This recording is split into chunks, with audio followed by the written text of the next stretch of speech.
Okay, so I'm going to start something completely new today. I'm going to jump into some Dwarf Fortress. I've uh, I've never actually done Dwarf Fortress streaming before. I've done YouTube's, but I've never actually done this. So yeah, bear with me. We'll get this going here in a second. Just set up my chat so I can see it.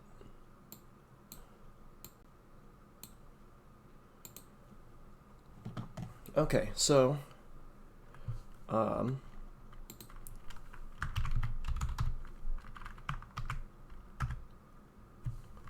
hello. Sorry, this is totally new for me. I've never done this before, so hopefully it works. Hopefully everything's working fine.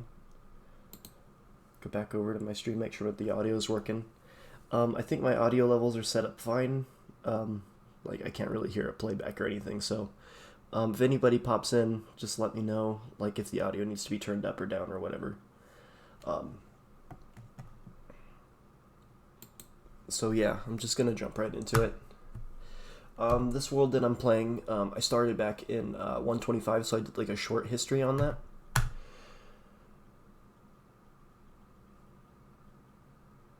And I've had like 2 or 3 fortresses in this world so far.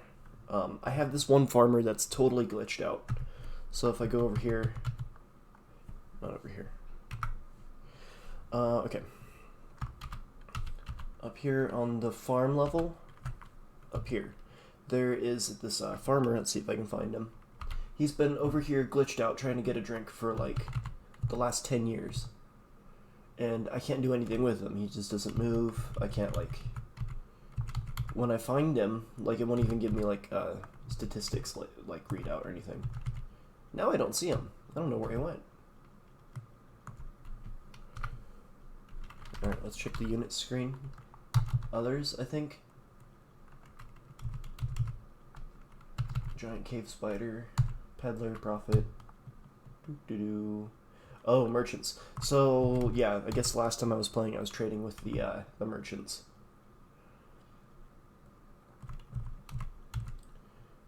Here he is. Let's go to him. Oh, he's made it down this far. Where is he? There he is. So yeah, if you look at him, so general, nothing, inventory. He's got a helmet, an amulet, iron breastplate, iron shield, iron chain leggings, rope breed thread sewn into, what is it sewn into? Upper arm.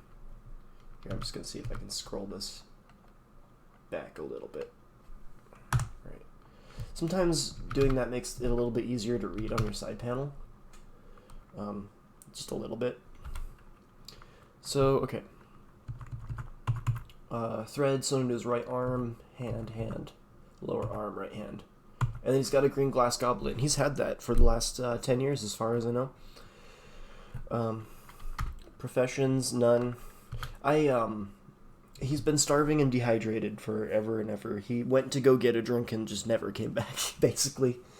I've been just leaving him alone because he's not doing anything. He's not like... If anything, he's messing with the pathing, but not very much. But yeah, so I've been just kind of leaving him alone, letting him do his thing, but he's no longer a citizen of my fort. I tried to send him off to the like a town that is economically linked to us. I forget which one it was, but it never worked. Like he just kind of stayed in his stuck position, and he'll move occasionally. Like he moved all the way down here to this level. I didn't even catch it when he did that, but he was just kind of stuck up here along these farms for the longest time. Anyway, right now I have everybody just moving equipment around because we just traded, so we're putting everything away. Something I've been doing lately is queuing up a bunch of meals to be made. So, easy meal, do like 100. Fine meal, do like 50. And then lavish meal, we'll do 25. And I'm going to be doing that like every year or so. So I wonder if I can set that to be an annual order from this screen. Because I have my clothing on like annual, not annual, but like seasonal orders to make like 10 of each.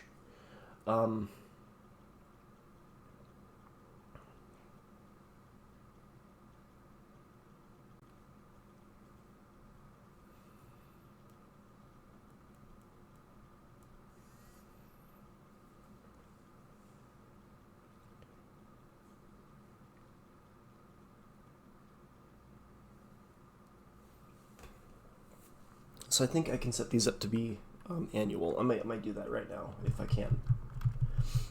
So easy meal, details. Is that details? No. Escape. Conditions. Conditions. So one-time order. We want that to be monthly, seasonally, yearly. There we go. And then we want conditions from reagents. At least 10. I want that to be at least 100. And then the other one, at least 100. Alright. And then the next conditions, yearly,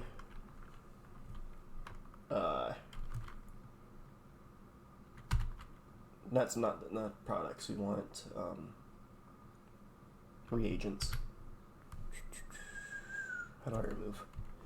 How do I remove delete condition? Delete condition. Uncookable solid items is at least 150. Number of unrotten cookable items is 150. And then the final one down here, I'm going to do if it is, conditions,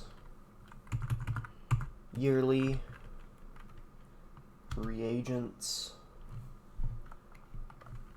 number 175. And then this one, so yeah, number 175. Okay, so now I shouldn't have to worry about food anymore. That'll take care of that, hopefully. I don't know, unless I set it up wrong. I don't really know. I'm fairly new at this game. I've only been playing it for 5 years. Yeah, let's see where we're at with our drinks and stuff. I could use some more drinks. Alright, so I should say what the goal of this fortress is. So the goal of this fortress is, if I go into the Civilizations world screen, right there, this little X is where our fortress is. And this is the fortress of Whipquake. We have been kind of at war with this fortress, Blunt Oil. Population of about 3,000 goblins. Now, the thing about Blunt Oil is that's like the first fortress that I started in this world.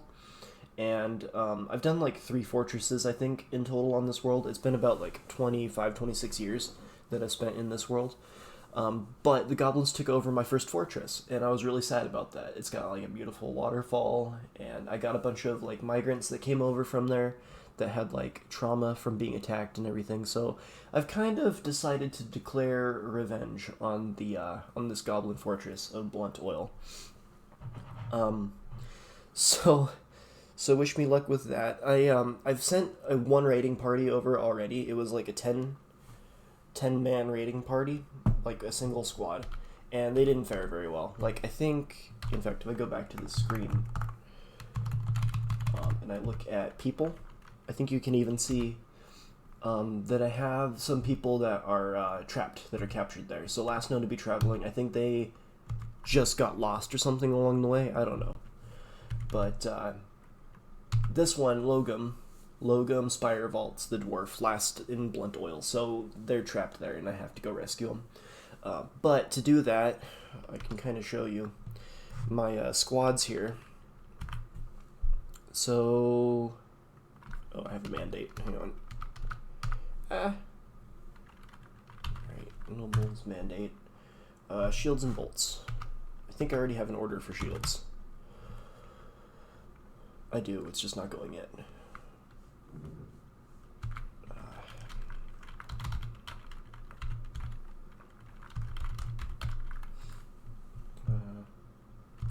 Forge iron bolts.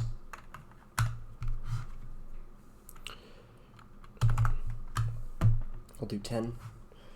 I'm gonna go check on the manager, see where the manager's at, because these orders should be getting queued up. Probably not so quickly. Like, the thing is, I'm in and out of these menus so much that I don't really let my people do a lot of things. Getting provisions. Are you, that's the mayor. What am I doing? Looking for the manager. Manager, Iton. Manage work orders. Okay, you're doing fine. I was gonna say, before I accidentally had my manager in one of the military squads, and so he was stuck training all the time and not, like, queuing up orders like he's supposed to, but it looks like he's doing fine now. So eventually those orders will get taken care of.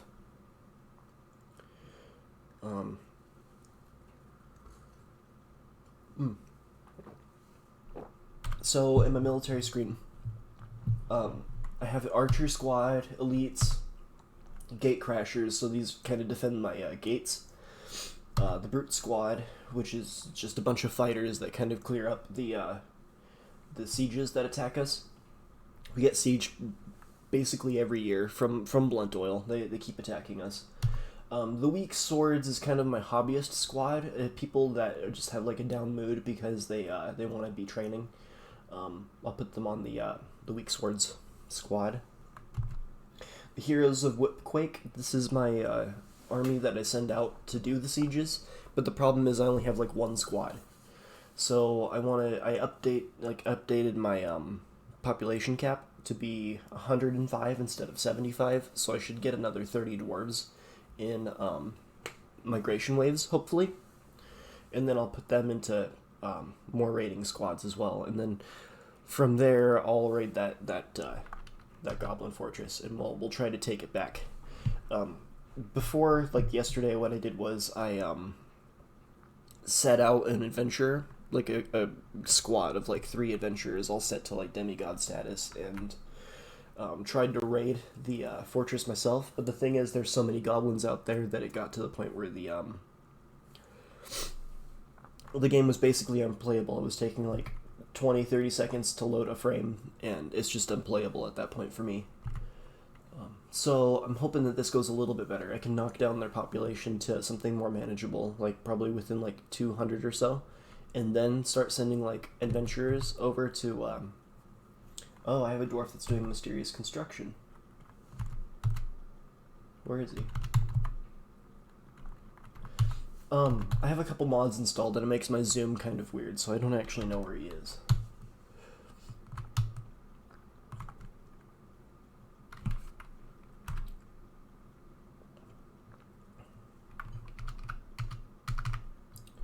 Okay, he's down there. Building has been claimed by Moral Tastrod Cyril Krasdorf. Works furiously. So he's working on something. I saw him running around earlier, just grabbing a bunch of things. So this I can kind of show off. This will be cool. This over here, I've diverted some of the river down to this layer, and right now I'm irrigating it. I poured a bunch of water down there, and I'm just waiting for it to kind of evaporate off. It's gonna take some time since it's already like 3-4 deep in some spots. But eventually, once that kind of evaporates away, I'm gonna be kind of building a over here I have a pretty good example of it. As kind of this forest, this little tiny little square forest. This was going to be a pond originally, but it didn't really work out. But yeah, it's a fungi wood. I've been growing it for a couple years now. Tower cap, fungi wood trunk, and then what's this little guy down here? Another baby tower cap. But yeah, so I have a bunch of I'm basically growing my own cavern layer, sort of. So I pierced the cavern layer some years ago. Let's see if I can go down there. So if I scroll down, I got to about here. I started building like a mining sort of housing unit for my miners, and some food stockpiles and a temple. And then further down, dug out some minerals, dig. Here is kind of a spot where I've been training a military just in case stuff attacks from the caverns. I'd never done caverns before, so it was my first time. I kind of over-prepared it a little. Some more housing, a tavern. And then as it goes, we reach the cavern layers. So here's another housing area, another food storage. This is kind of like a food cellar. This is where a lot of the overflow food goes. And then from there, I just kind of ping-ponged back and forth between these different cavern layers. And I'm trying to eventually reach magma, because the original goal for this fortress was to build a giant glass castle. And I've done very little of that, because the goblins have been so relentless, and I've been kind of, doing revenge and stuff. But like this bridge is made of glass. There's some glass bridge down here. I've got like a glass block stockpile over here. Some farms. This is my lookout tower. So there's a couple layers where I can set up archers, and they'll kind of shoot down on this like courtyard area that I kind of have. It's not perfect, and I need to set up more traps, because usually when the goblins raid us, they start from up here, kind of this upper part of the map on the other side of the river from us, and then they'll come down, and I have traps set up alongside that river, and you can see the bodies. But a lot of those traps are starting to get worn down, and I need to replace a lot of them, so that's something I should work on. While all that's happening, I've been like slowly clearing out rocks from the my tree area. I don't know what I'm gonna call it. Some sort of, what's the name of the building where you grow trees? I don't know what it's called. Anyway, I've got to clear all the rocks out of this. So probably what I'll do is I'll queue up some rock mechanisms, like 100. That'll do it. And then I have a bunch of weapons, because they keep raiding us, and so I get lots and lots of weapons. This is a full stockpile of just weapons. And my Baron keeps mandating large serrated spikes, so I've been making those too, and they work great in traps, so I've been using that. I have a lot of just way too much clothing overflow. I have to open up my garbage real quick, sorry, this is important. So I've been working a lot on this. Anyway, so since I upped my population cap to 105, I need to start making housing for all of my new people. In the meantime, I think everybody's kind of getting to work doing the things they need to do. So yeah, I think that's what I'll do, is I'm just going to start building.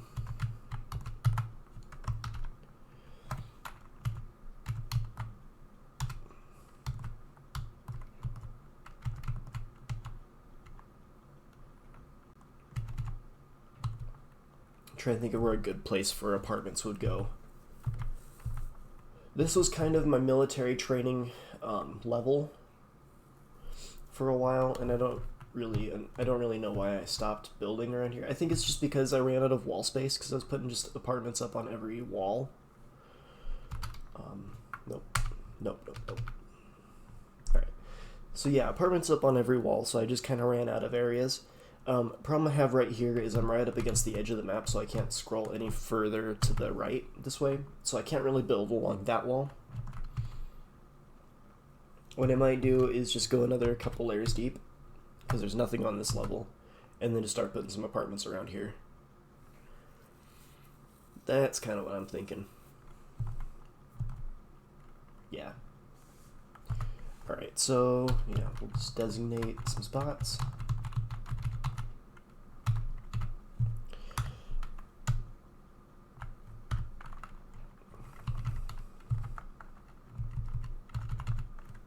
I like them to be like 4x3 or 3x4 for these apartments.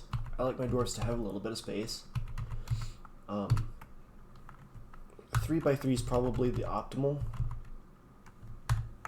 because you can get all the furniture you need in there and everything. But I mean, like I said, I've only been playing this game for, you know, a little while. I don't really know if there's an optimal way or not.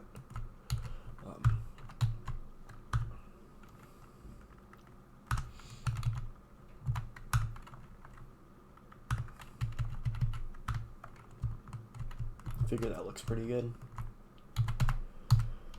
Not all the apartments are going to be like the same.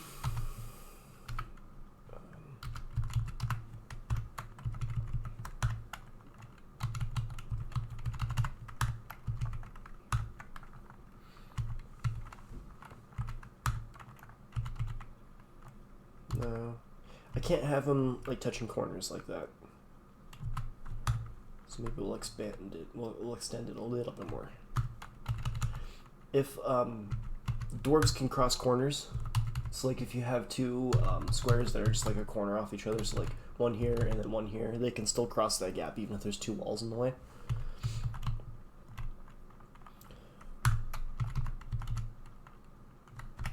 There we go. That works.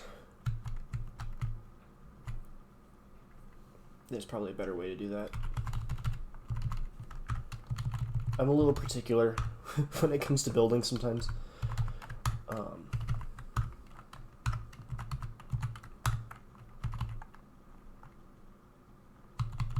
Yeah, you know, I could just fill it in right here.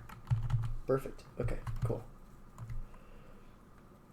That'll save me some space. I can do another one right here.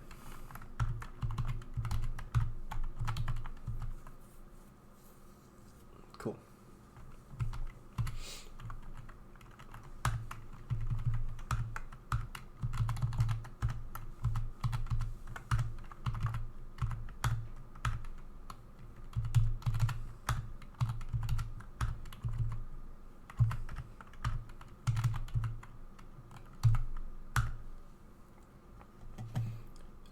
Real quick, I'm going to check on the stream. Still looks good. Everything looks good. I don't know if there's anybody in the chat right now, but we can see. Oh, I guess there's a couple. So yeah, just still building out some apartments. Like, realistically, I only need like 30, but I feel like if I go a little bit over, that's fine.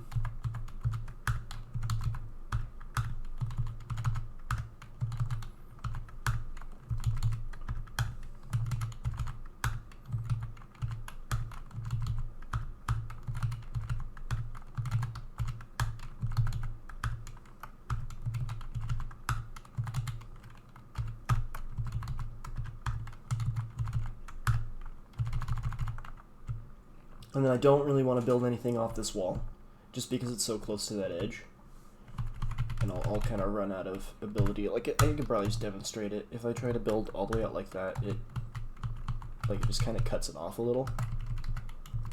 It looks like I can kind of build out pretty far. Oh, might as well.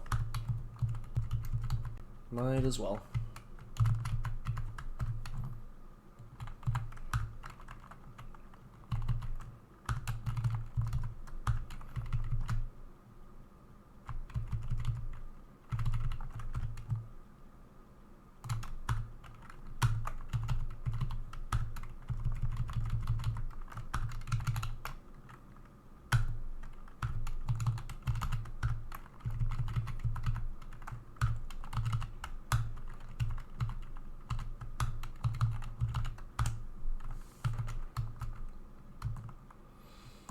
Okay, so yeah, I'm just gonna unpause it, let them dig that out.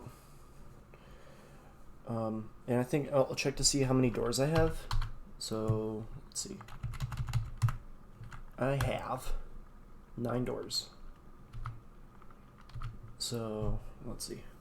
1, 2, 3, 4, 5, 6, 7, 8, 9, 10, 11, 12, 13, 14, 15, 16, 17, 18, 19, 20. I'll need like 20 doors total, so I guess I can queue up some glass doors. Glass portals. We'll do another 10 of those.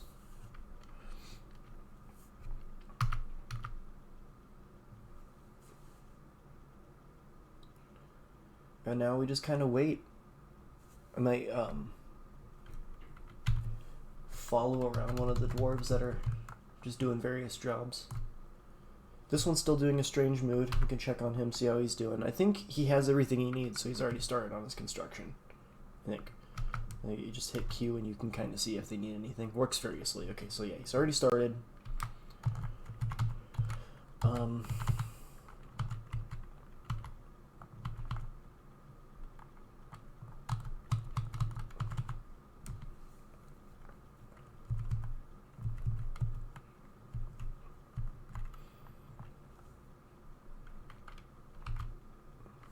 Rope Reed Cloak. Moral Tastrod Cyril Craftsdwarf has created Regikud. Rope Reed Cloth. Rope Reed Cloak. He claims it as a family heirloom. Okay. I have a little notebook somewhere. I need to go grab that real quick. So I'll be back. But I write down like who makes what, and I can try to put it in their room if I remember. So I'm going to try to do that.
Okay, I've returned. It took me a minute because I thought I needed to find a pen. I don't actually need to find a pen.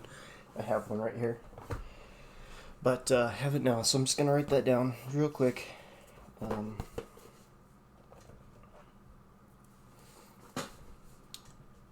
Alright. Moral Tastrod Cyril.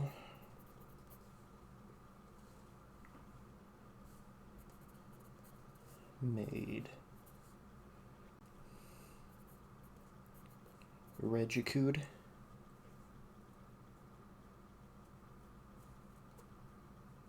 Regikud? I don't know how you're supposed to say it. I'm bad at reading dwarf names. It's something I kind of like. You can tell a real veteran Dwarf Fortress player by how easily they can read the names. And so I'm more or less kind of just down the middle. I don't feel like I read them off very well. He claims it as a family heirloom. So if it's a cloak, I think he might wear it. Let's see. Let's see. I think I'll view items. If I go down to that building, I think I can see the artifact, right? And if it's in here, I can follow it.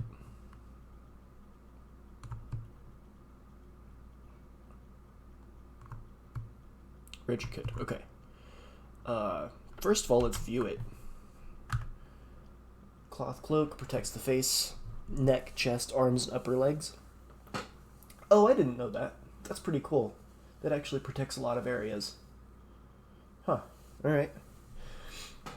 Description. So this is a rope reed cloak. All craftsdwarfship is of the highest quality. It is decorated with rope reed and persimmon wood, and encircled with bands of rope reed, copper, cushion, tetrahedrite, cabochons, and catbone. It is made from rope reed cloth. This object menaces with spikes of tetrahedrite and gabbro. On the item is an image of a giant green tree frog in rope reed. On the item is an image of Sazir Nutwheel, the dwarf and dwarves, and dog bone.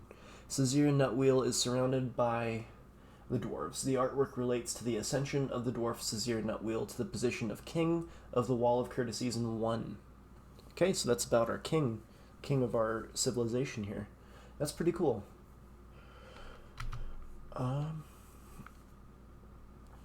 But yeah, I want to follow it. Where's the button for... Let's see, view. I can set a follow hotkey. Let's see.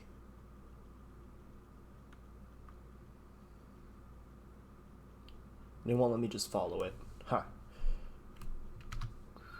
Okay.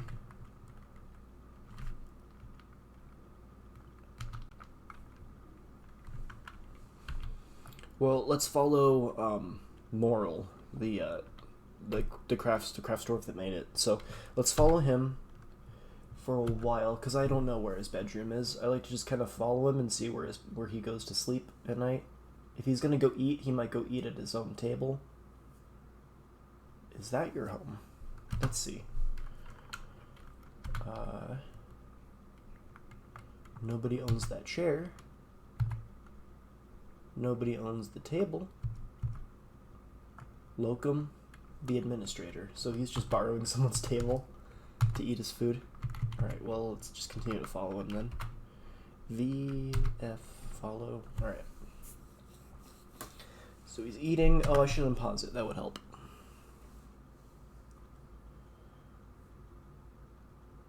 Maybe I could check to see in the Z menu what his holdings are.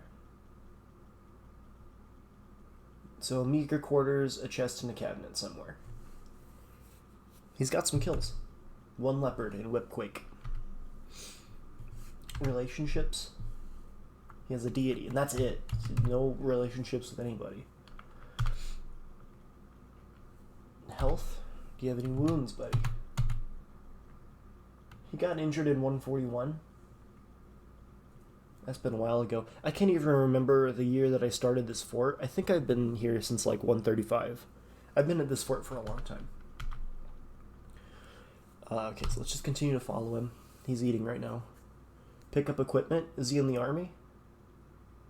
He might be in the military.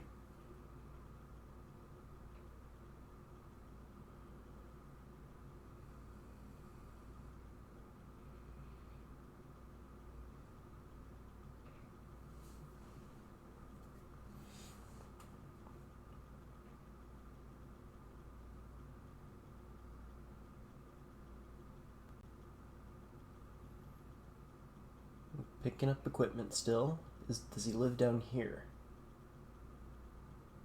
As far as I know, all of my dwarves in my fortress have like some sort of home, like apartment or like bed to rest in. And if not, I have a bunch of beds marked out for dormitory, like they can just crash somewhere if they need to. I like to try to make sure that my dwarves at least have beds. Usually I'll set them up with like dining tables and like cabinets and chests and everything, but often I'll just forget to set that stuff up, so I'll build it and then come back to it like years and years later, be like, oh, I didn't set that up. Let's see. Nope, not here either. He just picked up some random item off the floor. Okay. Now he's gonna go get a drink. Makes sense. I feel like I need to move the food stockpile that's down there, because the problem is, like, for some reason they keep going all the way down there to get food. I haven't seen it yet today, but, like, I'm sure we'll see it at some point. The thing is, it slows everything down, because they have to walk down, like, really far to get, like, food sometimes. And I've seen them where it's, like, it's too far for them, and they cancel their eat job and just do something else, which is bad. You don't want them to do that. You don't want them to starve on their way to food. At least I think that's what's happening. I could be totally wrong. But I do think it would help my efficiency a lot if I just got rid of that food stockpile that's down there.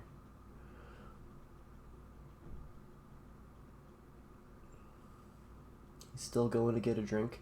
Another thing I noticed is they don't put the drinks away. Like, so he's going all the way to the still to get a drink. I don't know what's up with that. What I think is happening is that my food stockpiles are just full of ingredients, and I need to cook all that stuff down to like prepared meals and stuff. And we can check on that, see how that's going. We're getting there. Rock Mechanisms hasn't started yet. They're checking on the clothing now. They've been working on the charcoal. That's almost done. So yeah, like I was saying, like my original goal with this fortress was to make everything out of glass. And I kind of have a pretty good glass industry set up. I can go down and show it real fast. But yeah, I have right here are my bags of sand that I used to turn it into like glass furniture and stuff. And then over here on this other stockpile that's empty right now, that's my fuel. So I need to make a lot more charcoal. I have the small stockpile here. I have a bunch of wood up here. I just need to make it. I don't know where they're putting all of it because they've made a bunch. Oh, down here. There's some down here too. There's kind of an overflow down here.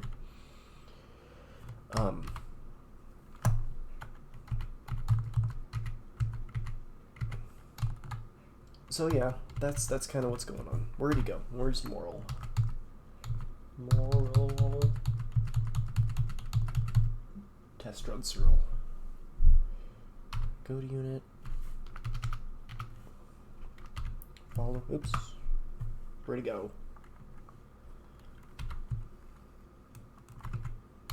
Tosive, Shorast. Locum. Moral. Follow.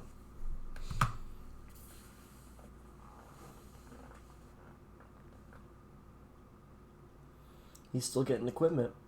I think he is a soldier or something. I think he's been off duty for a while and he's just coming on duty and now he needs to get all his stuff together. A big problem I've been having is just like getting stuff sorted correctly. I have a lot of like things and not enough places to put the things.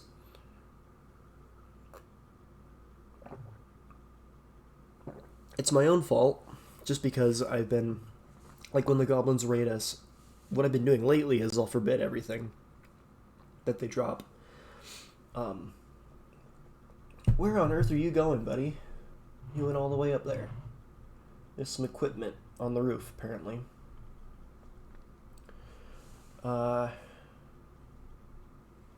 Still picking up equipment.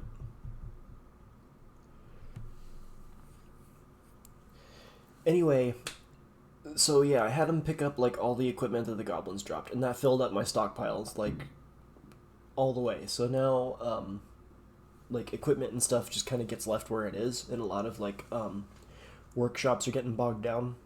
So I trade away everything that's worn out, and I crush stuff that I can't use, you know. But it's just taken forever and ever to get all of it down to like manageable numbers. When I get to a point where I have more charcoal, then I can start melting it and turning it into other things. That's kind of my other plan for that. Still picking up equipment.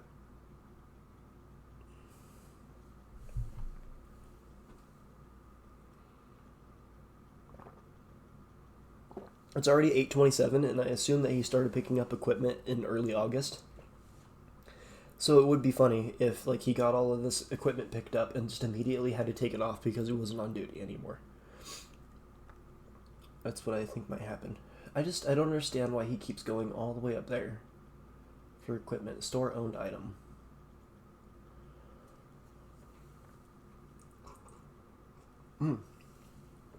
Nope, pick up equipment again. Just go home, buddy. I want to see where you live.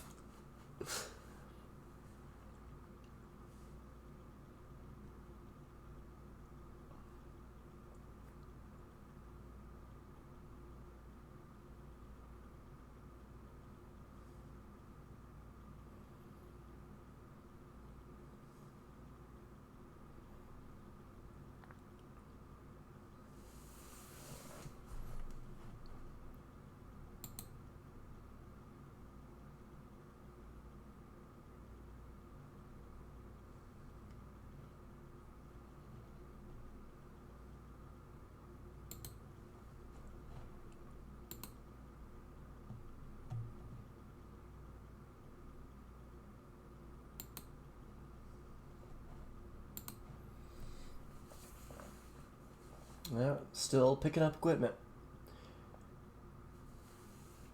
I need to, at some point also, I need to go back through some of these stockpiles. What happened? Administrator, what happened though? Some migrants. We have some migrants already. Great. Okay. Where are they? They usually pop in from the sides over here, but it screws with my zoom, so I don't really know exactly where they are. Here he is. A little X down here. So let's unpause it and just see how many we got. 1, 2, 3, 4, 5, 6, 7. I really hope it doesn't give me all 30 at once. 8. 8 and a llama. Is that a llama? 9. No, that's a dog. 9, 10.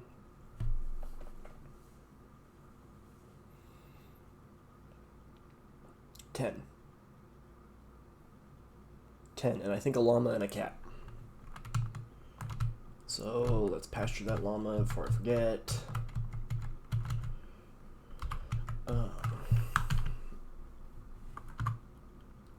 Llama, baby llama.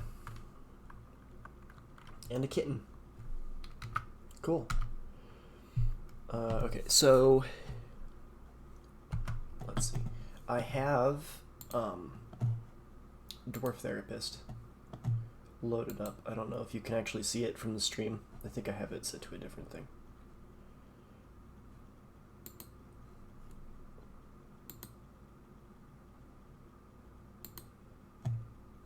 Therapist. Okay. That way you chat can see what I'm actually doing here. So, I think I already updated it. So I'll read it again, and I'll sort by migration wave.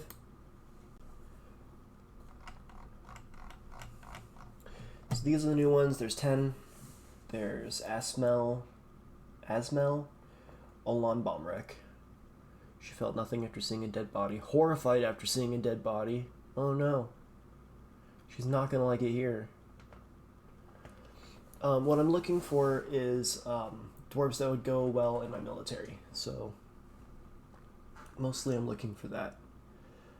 Tends to be a little wasteful when working, is somewhat quarrelsome, has great trouble mastering fear when confronted by danger, sometimes acts with little determination and confidence, has active sense of humor, generally acts with narrow focus on the current activity, dislikes obligations and will try to avoid being bound by them, isn't given to flights of fancy. I'm not really seeing anything that jumps out to me as, like, military worthy. So probably not. You're a glazer, 70 years old. Okay, so I'll just kind of lump you in with my my crafters here. So I think, let's see, you're a glazer, so I think we don't really do pottery here. Like I haven't messed with clay like at all in this game. But we do have glass. We can make you a glass worker. So that would also give you furnace operating. Probably wood burning would be helpful. We always need more wood burners. Oh, I'm assigning that to Ast. What am I doing? Asmel. Just undo those. And then we'll do glass making, furnace operating, some wood burning. I like to give everybody stone crafting, just because I have a lot of stone right now, and I like for a lot of that to just get used up, like as I'm doing like crafts and rack mechanisms and all that sorts of stuff. So I think I'll give this entire group stone crafting and also masonry for those like rock mechanisms that I'm working on. And then what else do you want? Asmel.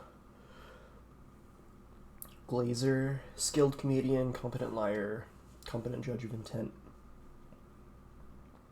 Armor user, observer, and liar. Your top skills. I don't really know what I can do with you, Asmel. I think I will have you just kind of do like general utility stuff. So like animal care, animal training.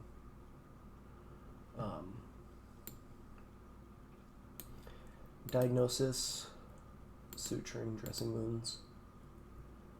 Probably some farming, soaping, wine making if you're going to be doing soaping.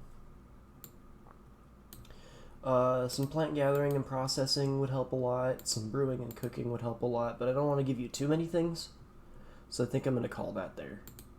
We'll ship those changes and then go to the next one.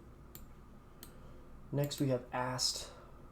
Bomb Bomb Wreck Utod. Bomb Wreck Rutod.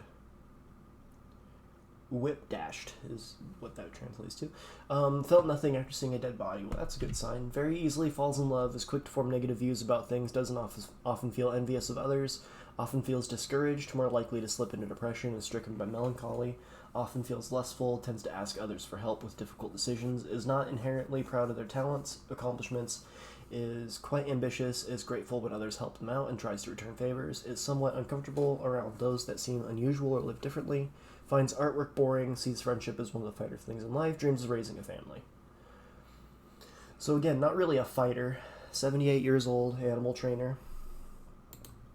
So, alright, we'll give you... Let's see, if you're an animal trainer already, so we'll give you animal care. Probably some hunting and trapping. Don't really do any small animal dissection. I like for my dwarves to have at least, like, some... like medical skills, just in case like the chief medical dwarf gets injured or something. And it's always nice to have, especially like dedicated dwarves that aren't in the military that can do like a lot of the medical jobs, just in case, like, you know, someone's seriously injured and then like the chief medical dwarf is for some reason training or something like that, you know. Anyway, so yeah, farming, probably some soap, wood burning, lime making, plant gathering and processing, brewing and cooking, why not? Butchery, tanning, leather working, and bone carving as well, I think. Maybe fish cleaning, fish dissection. And that's like 20 labors right there, so that's probably going to be too much, but we'll see. At tier, Adilvel. Within last season, he felt nothing after seeing a dead body, uneasiness after seeing a dead body. Often feels envious of others, tends to be a little tight with resources when working, always presents themselves as extravagantly as possible, often acts with compassion, isn't particularly curious about the world, tends to share their own experiences and thoughts with others, likes to take it easy, finds friendship burdensome, dislikes cooperation, dreams of mastering a skill. So... again, probably not the best, but there's, you know, there's quite a few combat skills in there too. So 83 years old, mechanic at tier. I think you're going to be a soldier. So we'll put you in the weak sword squad for now. Okay, bomb wreck. Uneasiness seeing a dead body. I'll create a brand new squad when I find some like dwarves that are very solid, like military dwarves. But for now, we'll just kind of add them into the weak sword squad, since that's one that's already set up and is training regularly. So slow to anger, often nervous, more likely to stumble obliviously and go stark raving mad. Has a greedy streak, always presents themselves as extravagantly as possible. Doesn't tend to hold on to grievances, generally acts with a narrow focus on the current activity, is a perfectionist, is intellectually stubborn, rarely changing their mind, tries to keep their things orderly, is very trusting, tends to be passive in discussions, respects perseverance, dreams of mastering a skill. So we've got some good, like, armor smithing metal crafter here, so maybe you can be an armorer.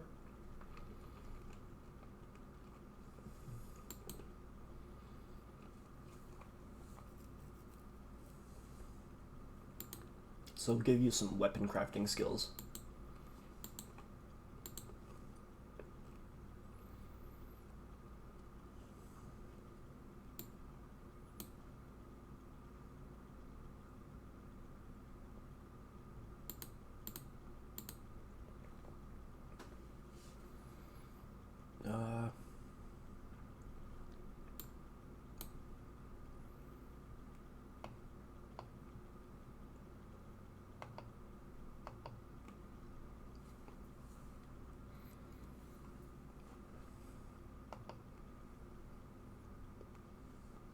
Who was I just looking at? I misclicked and now I'm lost. Bomb wreck. Yeah, you're the guy. Okay. So, weapon crafting skills. You already have them, that's great. Furnace operating, smithing, armoring, blacksmithing, all that stuff. Good to go. Okay. Works for me. Lead. Logum Kisbiz.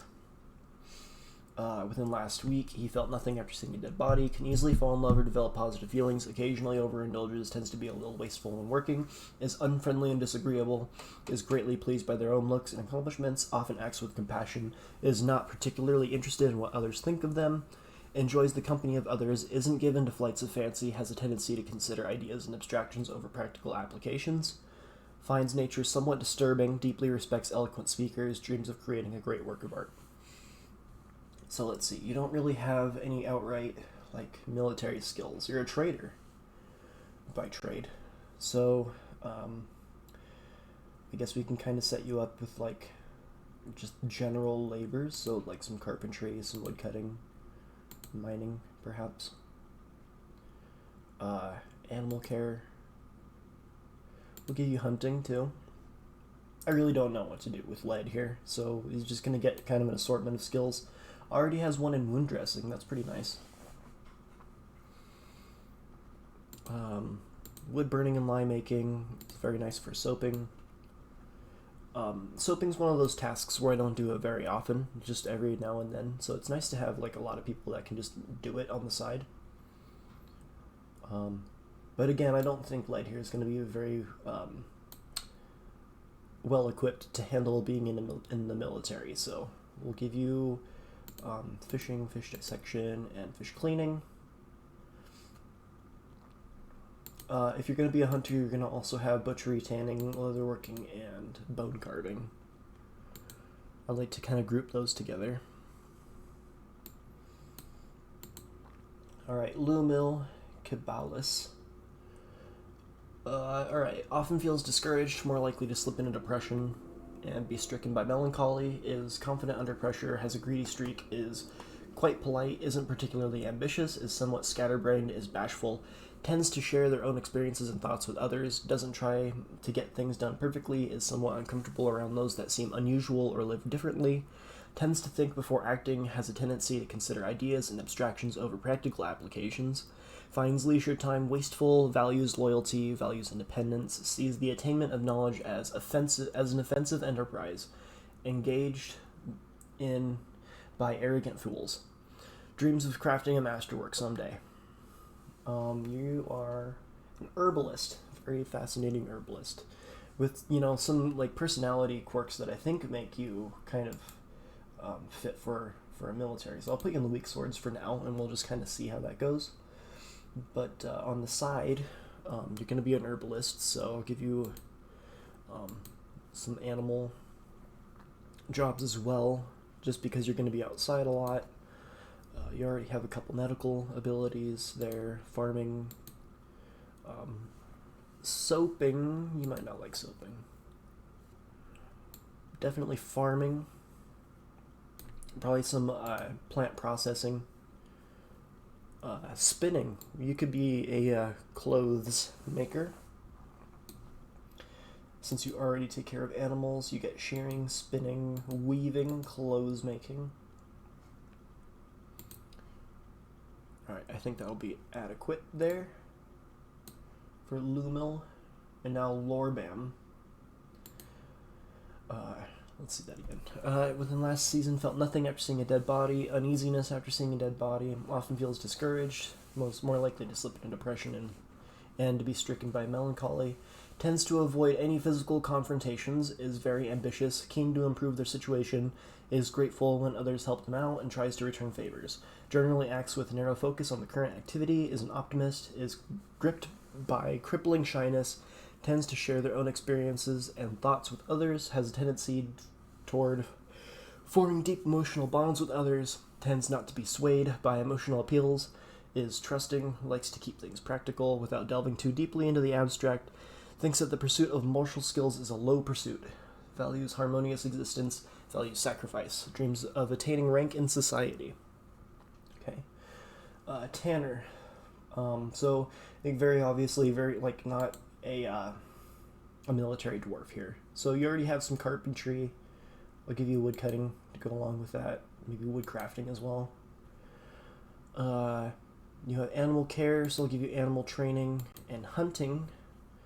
And with hunting, I will also give you Butchery, you already have tanning, leatherworking, and bone carving. I'll make you a cook as well.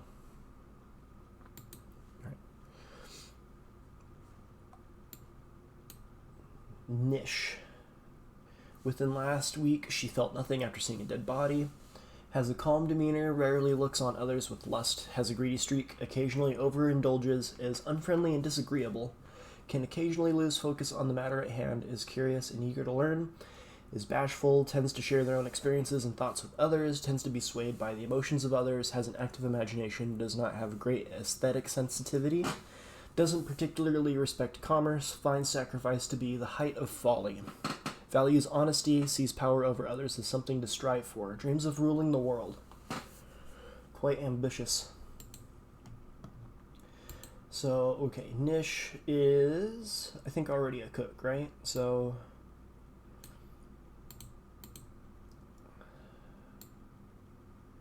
I believe, yeah, already a cook. So I'll give you brewing as well. Butchery, tanning, probably bone carving, and then the fishing ones.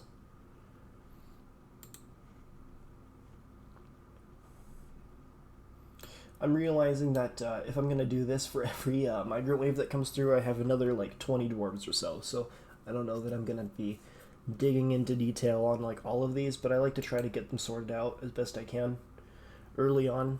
So it doesn't focus on material goods, has a noticeable lack of perseverance, is quite polite, is somewhat fearful in the face of imminent danger, is grateful when others help them out and tries to return favors, doesn't tend to hold on to grievances, can occasionally lose focus on the matter at hand, is rarely moved by curiosity, is quite comfortable with others that have a different appearance or culture, tends to be passive in discussions, has a tendency to consider ideas and abstractions over practical applications, does not really value skills related to fighting, is disgusted by merrymakers, dreams of crafting a masterwork someday.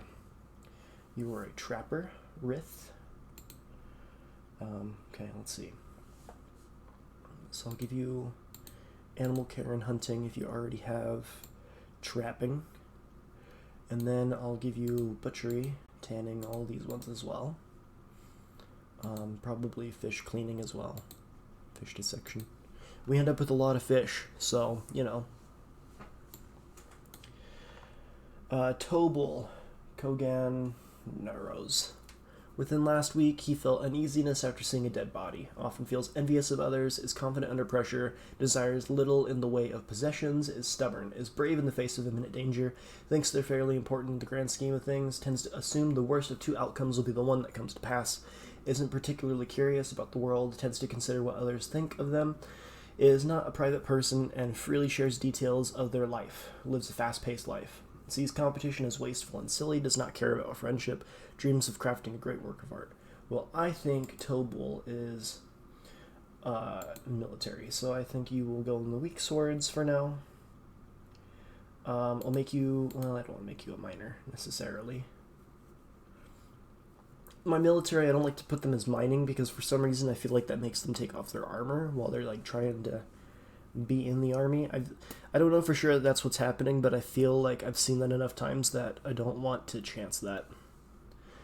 So I don't give my military dwarves mining or woodcutting. You will get masonry and stonecrafting. What was your profession again? Animal dissector. Okay. So I'll give you animal care. I'll give you these ones. I'll give you a couple medical ones. I just kind of pick out the medical ones at random. You never know what's going to come in handy. You never know what you're going to need. I'll give you some farming and soaping. So I'll also give you wood burning and lye. And I think that's it for you. I feel pretty good about Tobul here. I think he's going to be a good solid military dwarf. He's already kind of, he has some skills already. Fighting, dodging, and observation and stuff like that. But has a good personality for it. I kind of look at that more than anything. Like, someone who's going to be happy in the military, I like to keep them in the military full-time. Because, I mean, you keep them in the military long enough and they're going to get good at the skills. It's just a matter of time. But if they're happy about being in the military, then you can keep them in the military longer and they can get better skills and everything. So that's kind of how I'm planning that out. Alright, I'll go back to...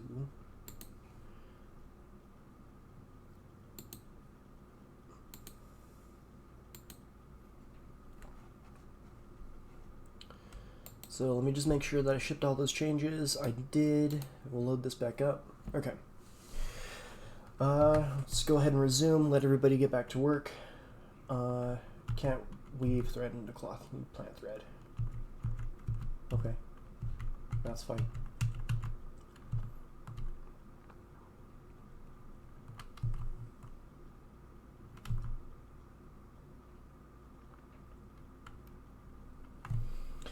Who are we following? We were following Moral, right? Before I had to take care of all that. You're still picking up equipment, buddy. Go to unit, follow. You pick up that equipment.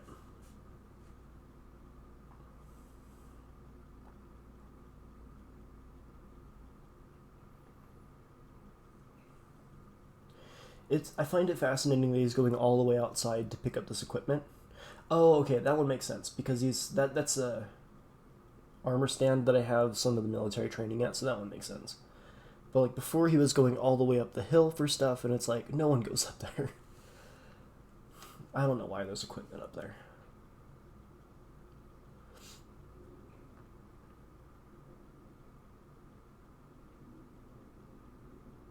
Get provisions, so now he's picking up food. It's already September. I don't know how much training he's going to get done. Now he's going to sleep. Okay. So let's see where his room is, and then we can set up his, Oh, is that your bedroom? Let's see here. It's not a complete bedroom if it is. Moral. And a lath. How... You're sharing the bedroom with somebody, and that one's not a bedroom. We'll make that one a bedroom. And we'll just kind of double up. But how are you sharing a bed with a lath if you don't even know, if you don't have any relationships with the lath? Interesting. Okay, but we'll assign this table to Moral as well, just so you have food. Moral, where are you? Moral, test road circle. And the lath, so it just automatically gives a lath that stuff too. Who's a lath? I gotta figure that out at some point. Anyway, don't want to get too distracted. So B, we want display furniture, which I think is Shift F, display furniture. Put that there. Microclimb pedestal. Wait for that to get built. And in the meantime, I might see who this Alath person is. This is your point rank. Different Alath, I believe.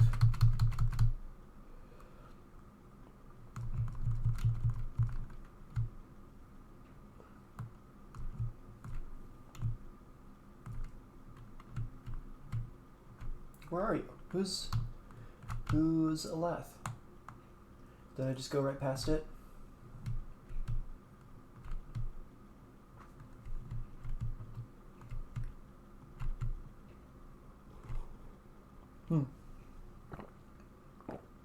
Maybe that is the Alath.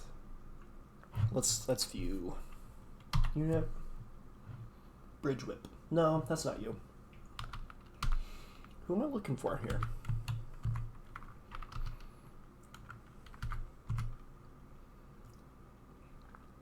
Isosceles wrestler. Huh. Okay.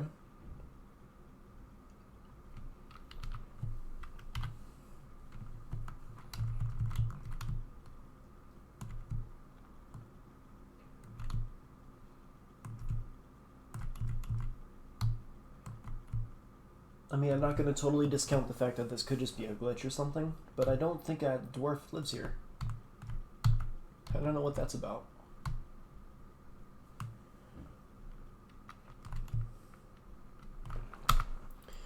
But for some reason is connected to Moral, Testrad Cyril. So I guess let's go back into relationships and just see. No, yeah, there's no relationships here, living or dead. So I don't know who Alath is. Is it a pet? Is Alath a pet?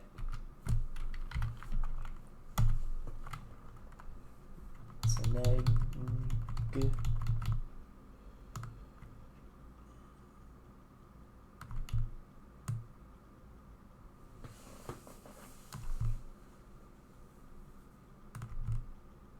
Nope. Others? Olath? Nope. Oh, we have a ghost apparently. That's good to know. Is Olath dead? That's the question. Yep, Olath is dead. So I can't look at Olath. But Olath was alive and is now dead. Mystery solved. Anyway, I'm going to see if I have any slabs to build. So B, Alt, S for slab. Expand. Let's see. Yep, we do have a slab for that ghost. Another one. Tune. Alt S. Slab for Bethany. Very sad. I was so sad when Bethany died. And that's it. That's all the dedicated slabs I have for right now. So let's get those built. Get the ghost put to rest. Looks like they've already built that microcline stand on display.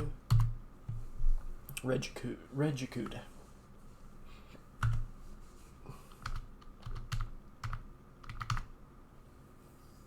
I don't know where that item is right now. It could still be like in that stockpile, or he could be wearing it for all I know. Anyway. What was I doing now? Okay, so I think now I'm going to go back downstairs and take a look at these apartments I've been working on. So it looks like they got that mostly dug out. Let's see, they'll slowly clear out some of these rocks as we go along. We got some gems for them to cut as well. I don't think we got any ores out of that. But I can go ahead and start making beds in the area. So let's do that. Bed. Walnut bed. We're going to need some more beds soon. I'll queue up some more beds while I'm working on it. Bed. Construct bed. We want like 25 beds. Get these beds going. More bed.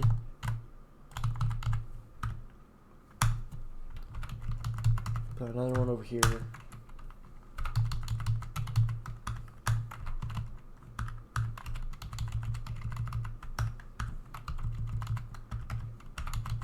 Oops. Add a beds. That's it. Okay. I guess while I'm at it, I'll check on the stocks. 467 drinks. Getting to a point where I kind of want some more drinks, so maybe I'll brew up 100 drinks. Brew, drink from plant. No, I don't like to do it this way. The problem is, like, if you run out of barrels or something, it'll start to give you, like, cancellation spam. So usually what I'll do is I'll just go all the way back up to my top here, where my farms and stills are, and just queue them up from here. So brew, drink from plants, on repeat. Brew, drink from plant, on repeat. And then I think I have another one down here. Drink from plant, on repeat. Not that I'm worried about running out of alcohol, but the thing is, like, it starts to go down quicker and quicker, especially if you're making meals.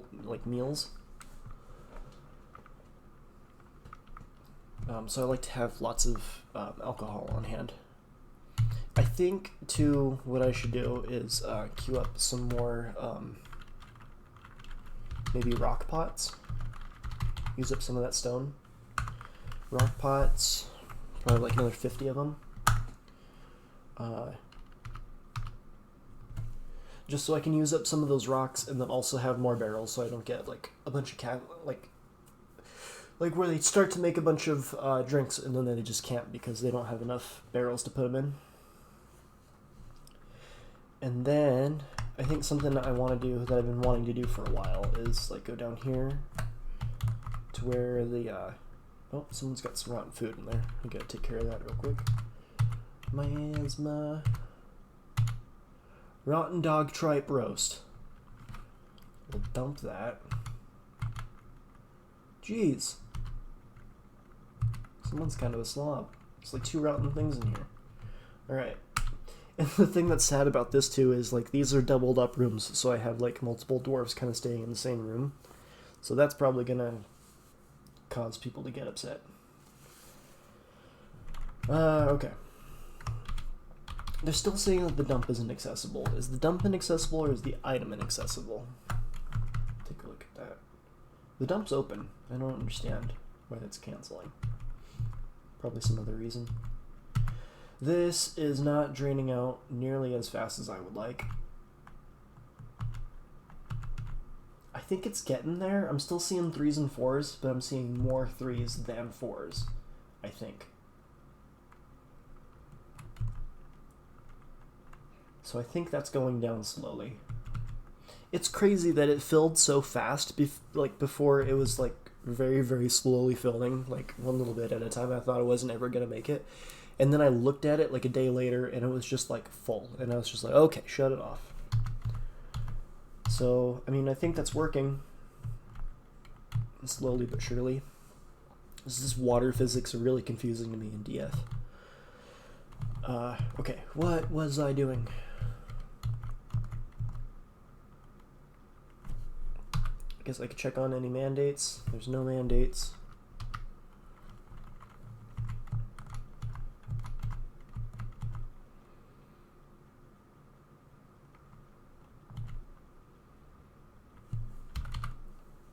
Make charcoal is almost done.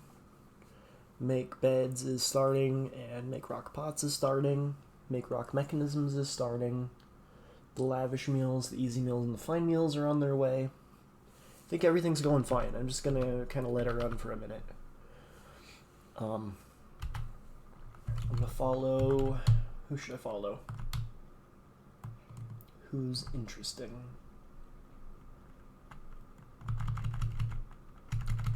Moral. I think we'll just continue to follow Moral for a while. Go to unit. Follow.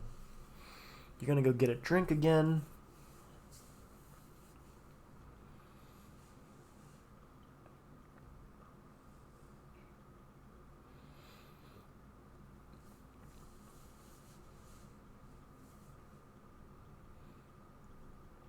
So yeah, my hope is that as I start making more... Yep, Warden 88, Calm Before the Storm, the DF story. Yep. So, I don't know how long you've been here, but the plan here is we're going to try to get revenge on a goblin civ that took over my first fortress in this world. So that's kind of the plan here. Very slowly, we're working our way towards it. Right now, I'm just kind of trying to settle my population, get everybody like the things that they need, so that when we begin sending sieges against the goblins, we'll actually make some progress and not die. So hopefully that'll work out.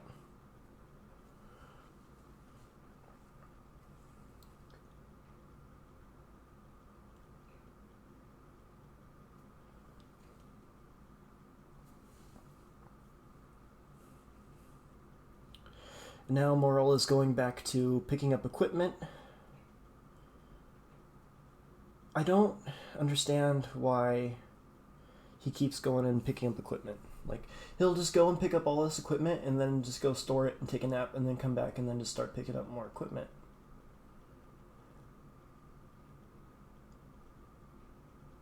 Anyway, we have a mandate. So, mandate here, make bolts. So, make some bolts. You know what? I'm going to check to see... No, yeah, that order is canceled now. So, we'll queue up some iron bolt. No. Iron bolts. There we go. 3 more iron bolts. Come on. There we go. Get that going. And the other thing is, too, is that he's going all the way out here for the equipment. I wonder, do I have... I'll check my orders screen.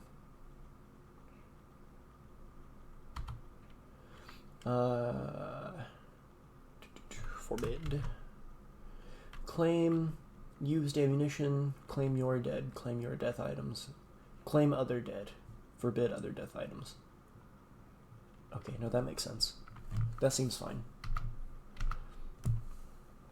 I guess if I'm claiming the dead, then I should go ahead and crush all of these probably. So TBD, dump items, we'll just dump all of these corpses.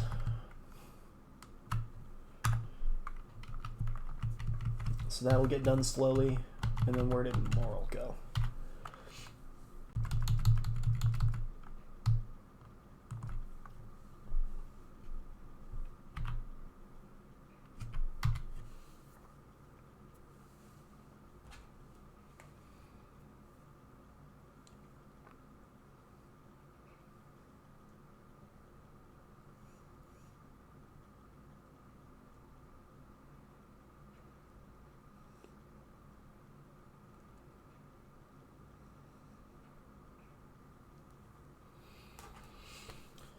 Alright, so still picking up equipment. What could you possibly be picking up right now?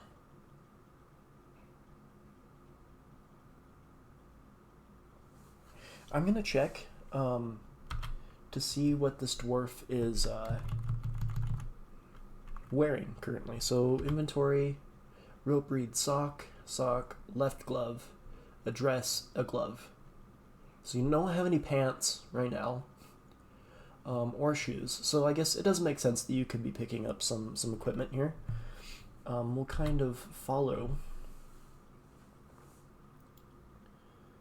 some more. Hopefully you get all the things that you need. It's just the thing that's concerning is it's taking forever to find all of this equipment. Like, it's just not very well organized at all. And I don't know if it'd be better to make more stockpiles to make it so it's all centralized in one location, or to try to just get rid of the excess stuff that I have right now. Maybe that's the route. Maybe I should start melting some stuff. I think I want more charcoal before I do that, though. Okay, so that charcoal order is complete. I think I'm just going to queue up a new one. So we'll do charcoal. Do another 100 charcoal.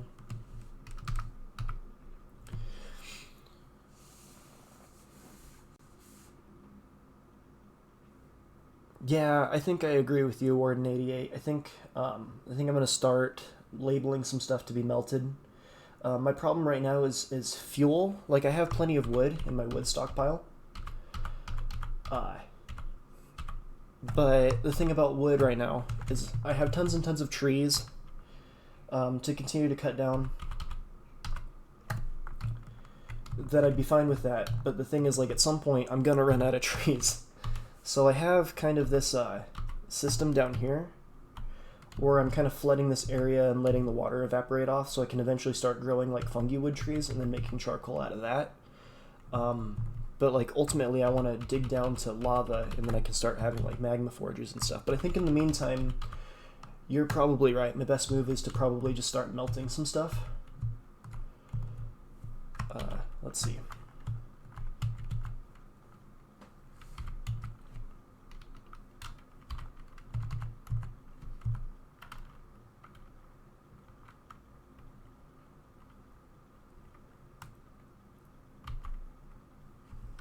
Oh, my caps lock is on. Okay.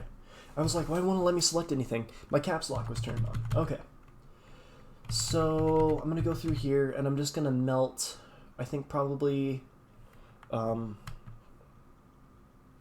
anything copper that I find I'm going to melt, and anything probably iron. I want to melt some iron, too.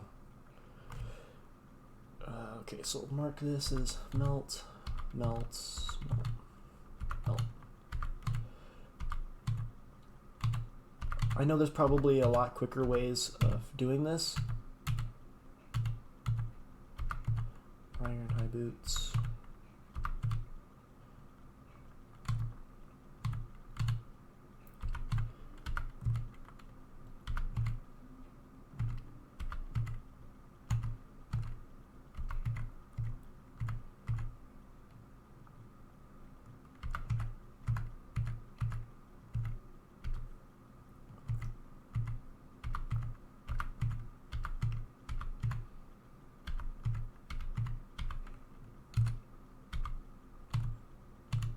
Yeah, I think doing it this way would take forever, so what I think I'm going to do is kind of dig this out a little bit more.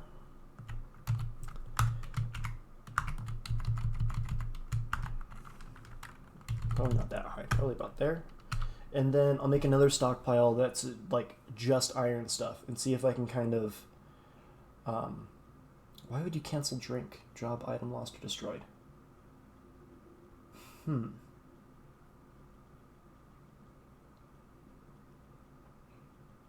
Interesting. We'll keep an eye on that. Z, drinks, I have plenty of drinks. Alright, anyway. So yeah, I'm going to dig this out. I'm going to make a separate stockpile just for iron stuff, and that'll make it easier to kind of sift through and figure out what I need to, like, melt. Probably these smaller stockpiles as well.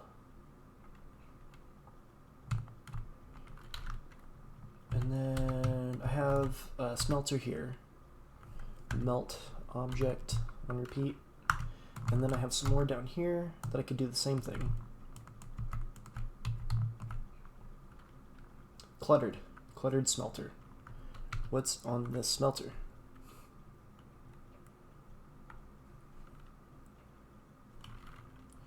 View items in building with iron bars. Gabbro. Do I not have a spot for my iron bars to go? That could be holding things up. Yep, sure looks like it.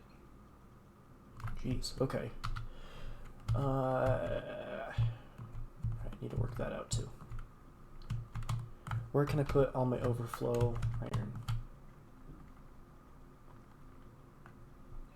I can put it right there, I think. Piles, bars. We'll get this sorted out. We'll turn this whole thing into bars. And then we'll set these to block all except for iron.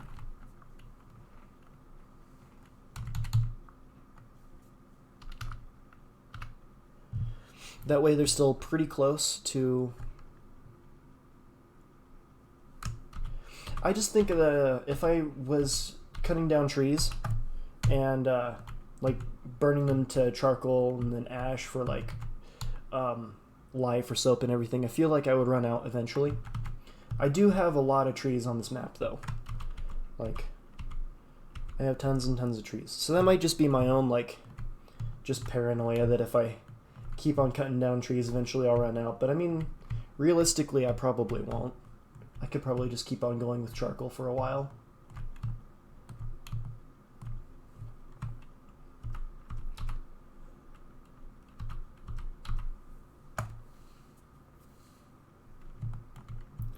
I'm not really too concerned about like going to war with the elves, like cutting down so many trees that I go to war with the elves. I actually had pretty good like diplomatic relations with the elves for like the first few years that I was here, and then my mountain home like went to war with the elves anyway, and so now they send raids against us, so I'm not like concerned about like chopping down too many trees. I know they grow back after a while, I just don't know how long it takes for like trees to grow back in like a way that I can get like sustainable fuel out of it. Though I guess if I'm assuming I can get sustainable fuel out of this tree farm, which is what it's going to eventually be, then I mean, I guess I don't see why not, why I can't just use more trees off the surface.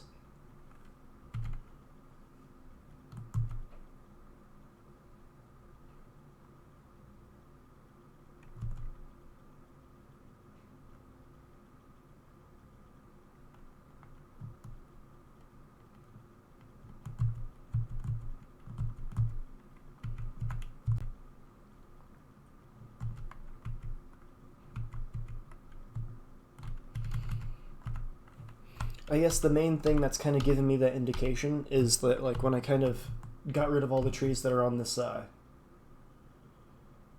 sort of little courtyard defensive area. Uh-oh. My game is frozen. Is it just saving? Or did it crash?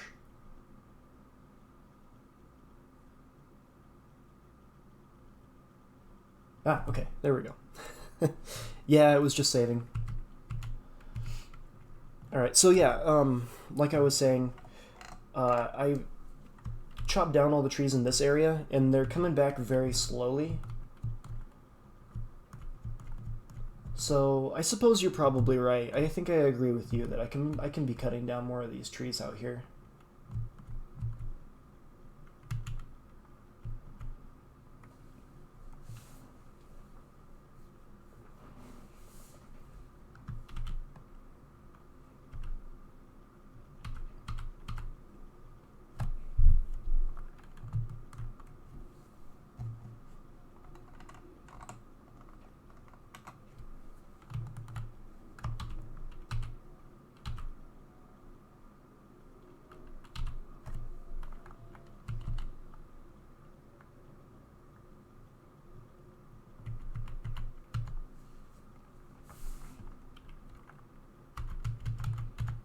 I think I'm going to start working on some of these other smaller armor stockpiles as well, and see if there's anything that I can smash or melt in here. So we got some iron. I'm looking for pretty much anything iron that I did not make here at this fortress. I'm probably just going to go ahead and melt, because the dwarves really don't seem to be picking any of it up anyway. Like an iron high boot's definitely useful, considering like the best materials like right now is like I have a few things that are made of steel, but mostly I'm relying on iron and bronze.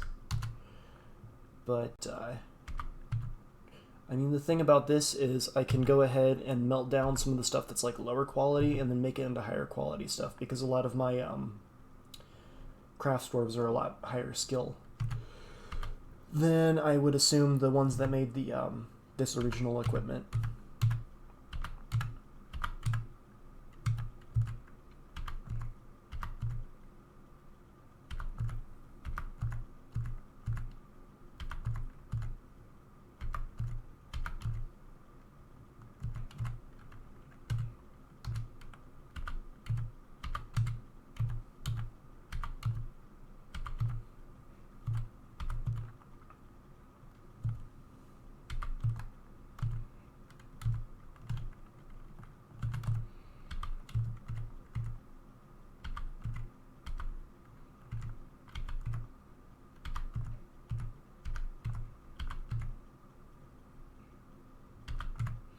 So, Warden88, if you're still watching, how do you usually prioritize what stuff gets melted in your fortresses?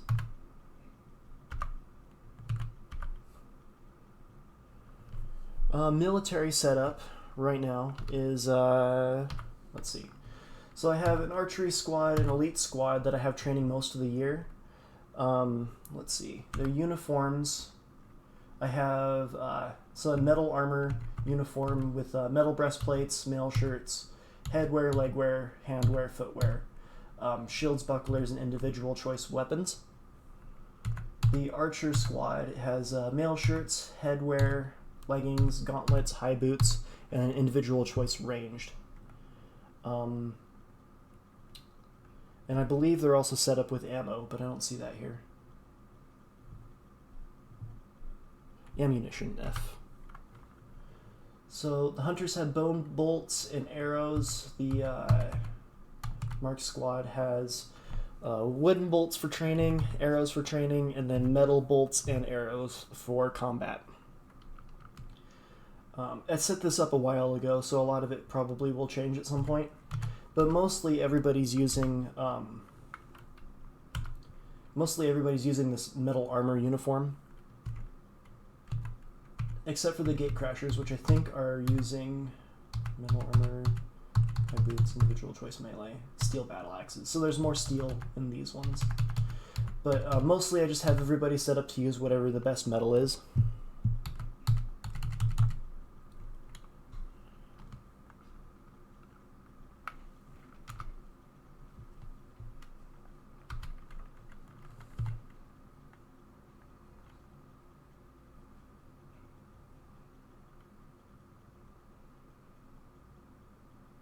It kind of looked like tea.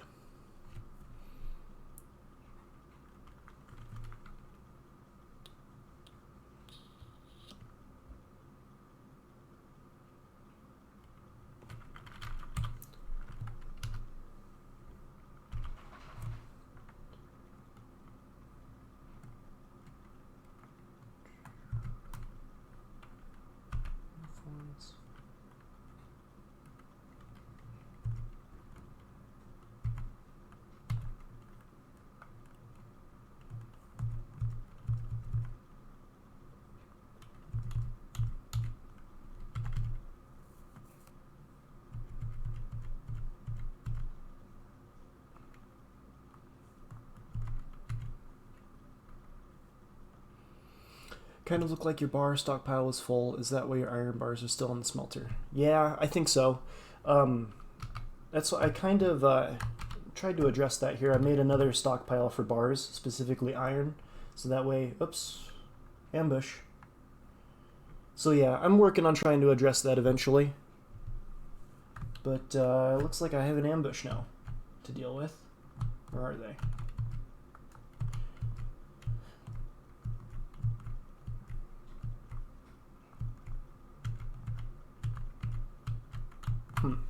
Okay, let's see here. Elf, swordsman, zoom.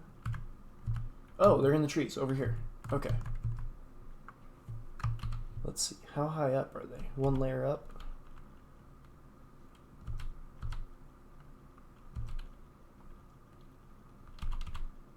One layer up, but they're on the other side of my traps. So I'll have to activate my military here and get them stationed.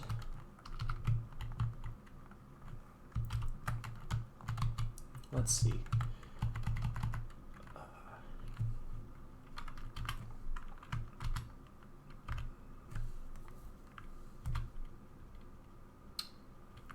A, B, C, and F.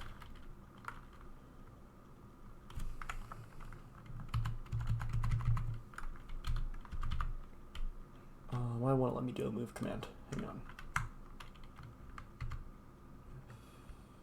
Okay. Move everybody over here.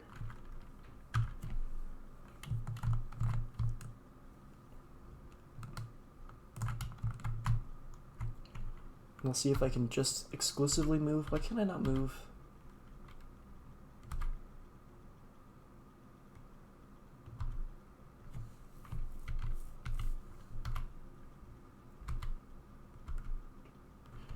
Maybe that squad is set to inactive.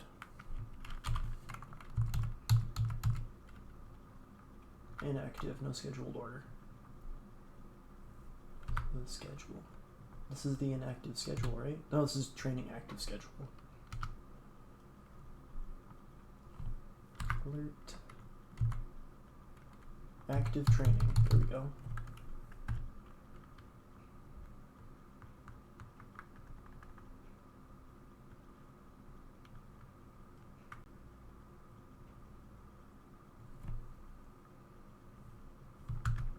Okay. Now I should be able to give you orders. So, squads, F, Heroes of Whipquake. No, it won't let me.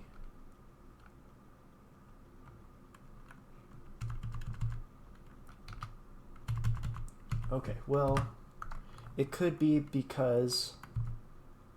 What now? Ah, more ambush. Okay. I think it's just because I still have some citizens that are... It says that they're still traveling, even though I'm pretty sure that they're not still traveling. Yeah, so there is people in the 5th squad.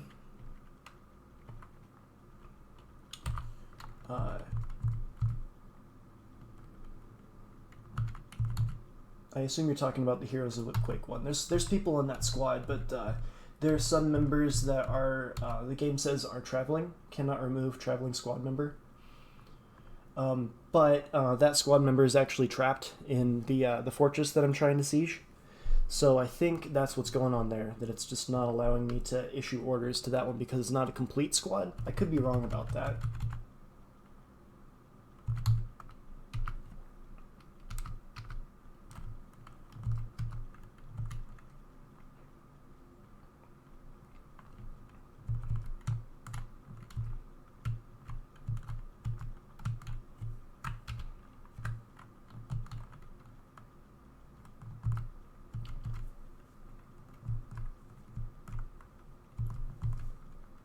Let's see, they were over down here somewhere, right? They were... There they are. It doesn't look like they're really advancing towards me at all.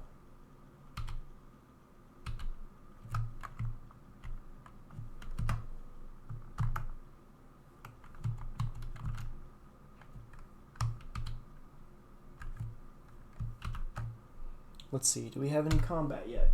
We do. Engraver on get. Flying iron bolt strikes the elf spearman in the left upper arm, chipping the bone through the linen cloak. The artery has been opened by the attack. I'm not too particularly worried about these elf raids. They don't really seem particularly powerful. I do want to get my archers in position though. I don't think I did that yet. So squads, marks, and move them to here. Hopefully they station in time. Usually if they get caught up in combat, they just won't station at all, and they'll be kind of effective as like a melee squad, but they don't. It's a little bit tricky to get archers to work. I think we're still just getting spammed with the ambush alert.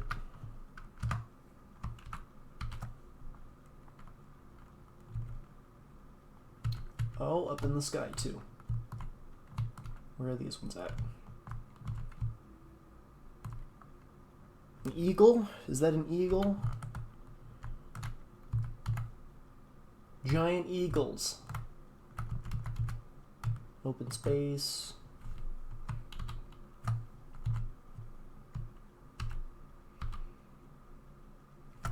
Oh boy, yep, that's a pretty big group there. Elf swordsmans and giant eagles. They don't really seem to be moving towards us. It seems like they're just kind of hanging out in the trees.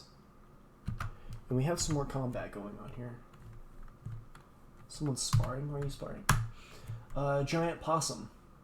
Spearmaster stabs the giant possum in the right rear paw with her iron spear, fracturing the bone. A ligament has been torn, a tendon has been torn. Giant possum has been knocked unconscious. Fracturing skull, tearing the brain. That's a good hit.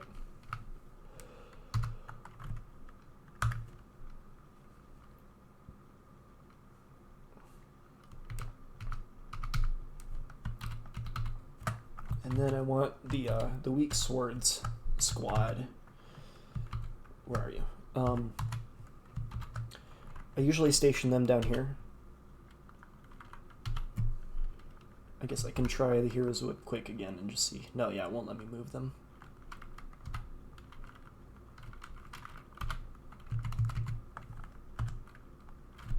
I'll have to figure that out at some point.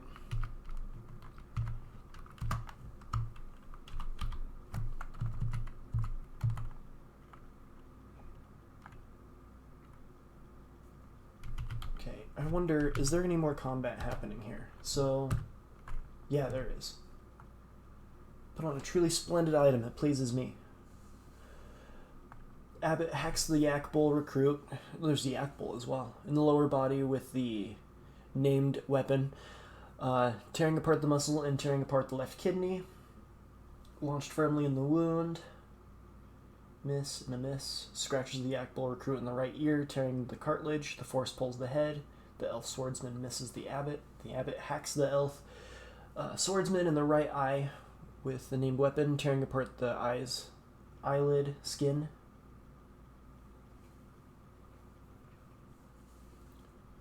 Yeah, so it seems like the battle is going in our favor here. Where are these ones? The thing that's worrying is they just keep on sending people. They keep on sending soldiers. So hopefully they don't just wear us down. And it really doesn't seem like they're advancing. Like, it seems like they're just kind of holding position there. The main group, anyway. There's a few that are moving forward and attacking, but I think just because of proximity.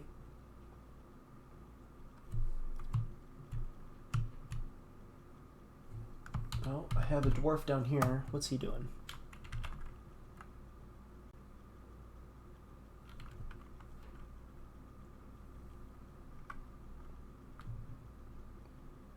Yeah, you're probably right, Warden 88. They're probably just still deploying. It seems like it takes a while before we really start to see every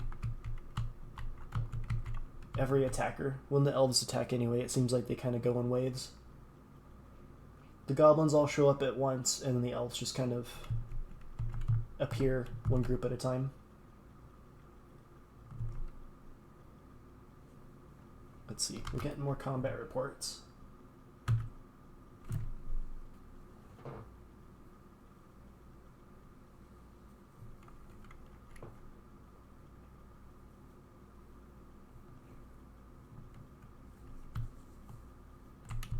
Where's this at?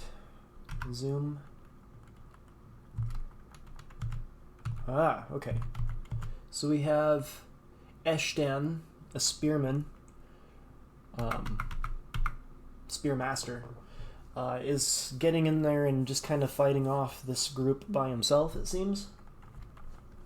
So maybe what I'll do is I'll send, oops, not search. I'll send a squad into position at that area. Probably 2 squads. The elites and the brute squad.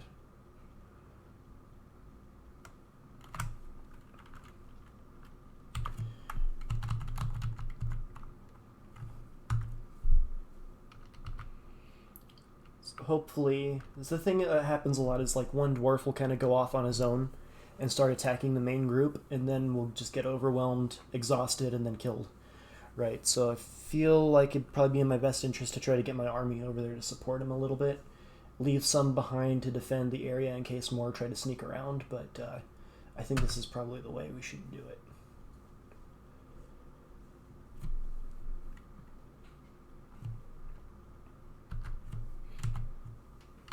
Looks like it's going fine. So where is, yeah, Spearmaster Eshton.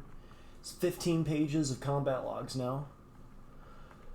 I'll start with this latest page probably. So the giant Kia. So the giant Kia now strikes the Spearmaster, but the shot is blocked. Misses the Spearmaster. Pulls on the embedded spear, regains possession of the spear, stabs the giant Kia in the lower body with the iron spear, tearing apart the muscle and tearing the guts. Kia looks sick. Iron spear is launched firmly in the wound, pulls on it, regains it, stabs the elf swordsman in the head. The injured part is cloven asunder. That's a kill. Launched firmly in the wound, stabs the giant Kia in the right lower leg with the iron spear, chipping the bone. Oh yeah, he's tearing him apart. The elf attacks usually aren't very strong. They usually they send more and more like creatures and elves every year, but we push them back pretty easily. Force twists the knee, tearing apart the muscle, bruising the bone, tearing apart the muscle. Yeah, seriously, it's not joking around when it says Spear Master. He is the Spear Master.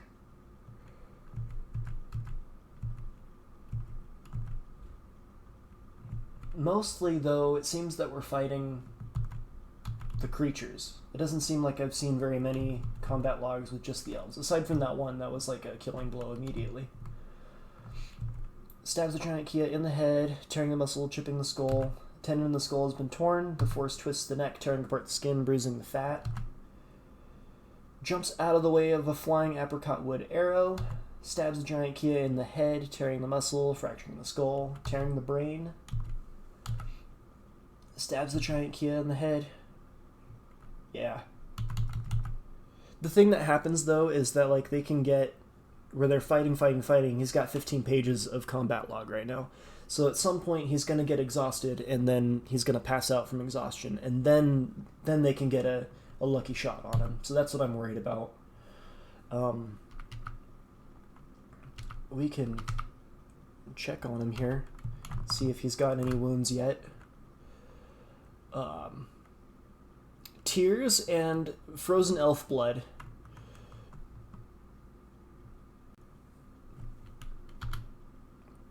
Overexerted. So yeah, that's what I'm worried about here. We're overexerted. We're not passing out from exhaustion yet. How many kills? How many kills do you have so far? 4 notable kills and then 38 other kills since I've started here. So that's a pretty badass dwarf. The 2 giant Kia, the giant possum, and probably a few of those elves that are there at the bottom of the list are probably just from today, I'm thinking. But yeah, I don't want him to get so overexerted that he passes out, because then it gets bad.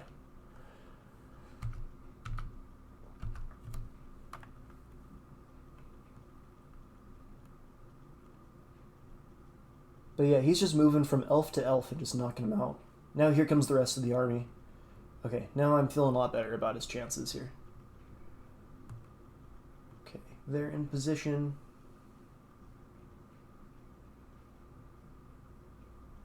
Let's see, are we still getting combat logs? Militia Captain Bomb Wreck. Where is Eshton? There you are. 18 pages now. Okay, so force twists the left elbow, shattering the bone, shattering the bone. A ligament has been torn, tendon has been torn. Elf bowman misses the spearman, pulls on the embedded spear, regains possession of the embedded spear, stabs the elf bowman in the lower body with her spear, bruising the muscle, bruising the spleen.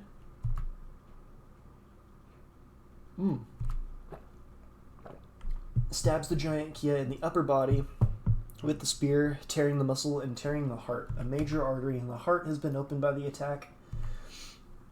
And then just continues to wail on him with the spear. Passes out falls to the ground from overexertion. That's what I was worried about. Stands back up, so didn't get attacked in that time that it was down. And then just keeps on attacking him. Collapses, stands back up.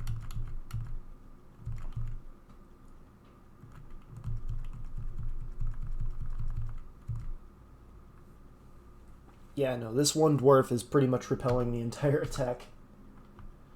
And it looks like they've stopped fighting in this area. So let's see where the big army is now. There's a lot fewer of them now. So we have some giant Kias, giant eagles. The elf spearman is over here.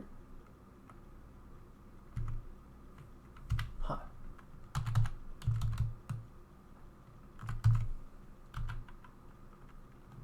Ah, right here. Okay.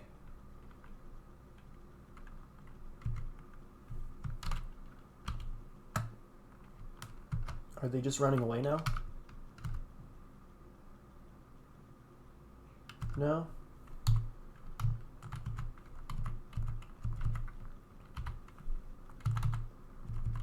Let's see here.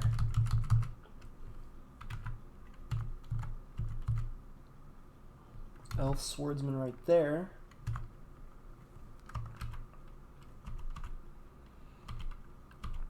It seems like they're pretty scattered now, so I think what I'll do is I'll just tell my squads to just attack all of them.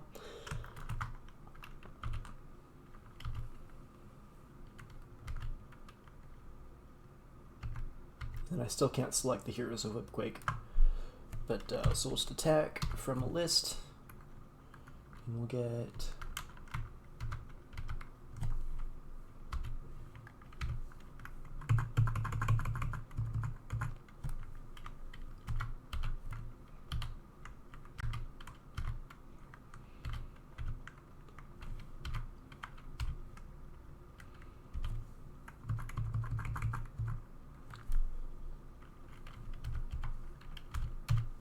I know the giant wrens aren't part of the group, but I know that they are going to slow my workers down outside, so I'm going to select those as well.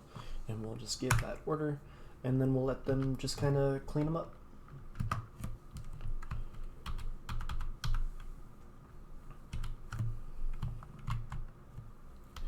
Let's see if we can follow Eshtan.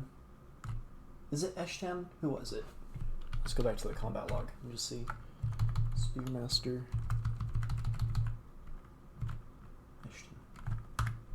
Yeah, that's the one. So we'll zoom, and then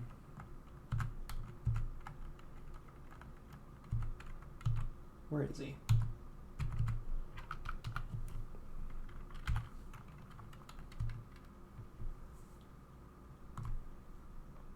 Hammer Dwarf. So it's not him. Here he is. Okay. Go there and then follow.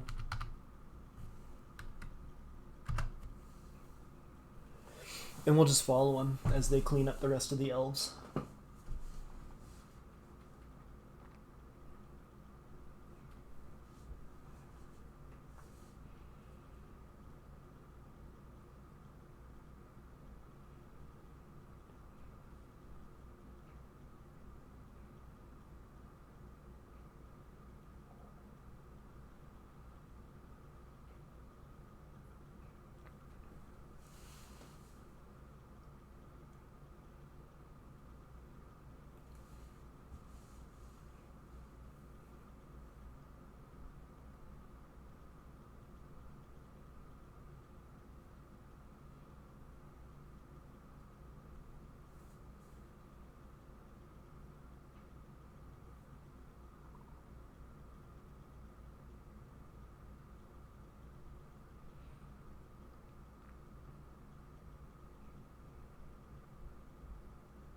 Did some get inside? Some must have gotten inside.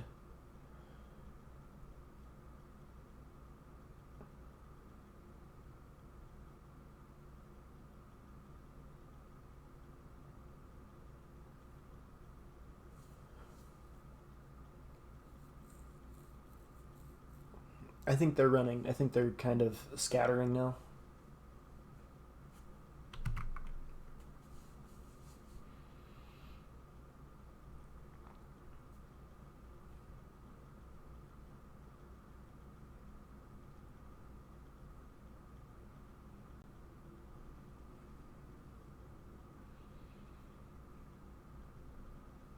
I think let's just see how many are left.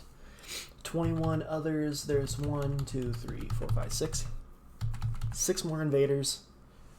And then we will have broken the ambush.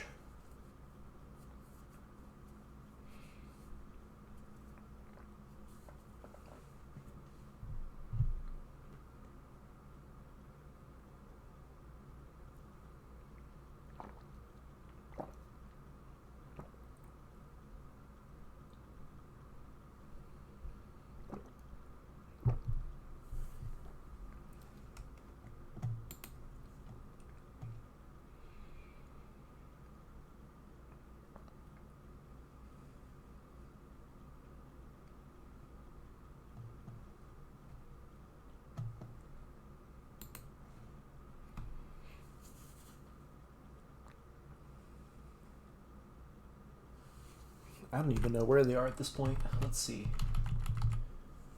Giant eagles, and then elf swords. Where's the elf swordsman? In the trees. Probably just not reachable.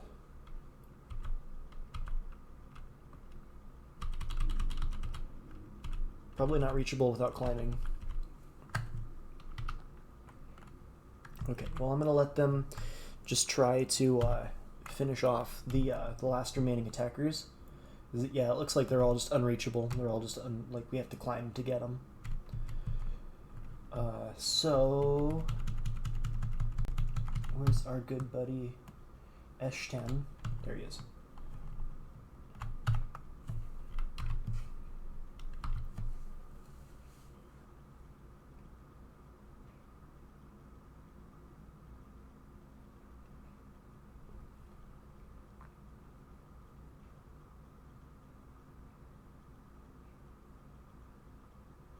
But yeah, I think just a couple more days of this, and then I'm just gonna let him get back to work. I have a couple military squads that train above ground, kind of in this defensive structure right here. So if they do come back, if they get anywhere near the main entrance to my fortress, they should get killed. If they do stick around, which I doubt that they will. I've had it before, where one time a group of raven men just like set up across the river in a tree, and they just stayed there for like a year. And then one day the goblins invaded, and then the raven men actually attacked the goblins before the goblins could actually get to my fortress. So they kind of worked as like a deterrent system almost. So yeah, I'm gonna go ahead and just call off the army for now.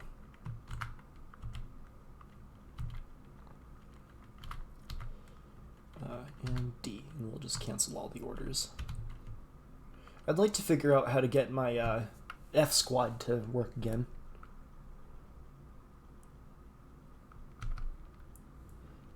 I mean, yeah, it'd be a big IQ play if I had actually planned that. It just kind of happened on accident. Cool. It was a cool story, though. I kind of wish I had recorded that. But yeah, Dwarf Fortress just does these things sometimes. You really can't make it up.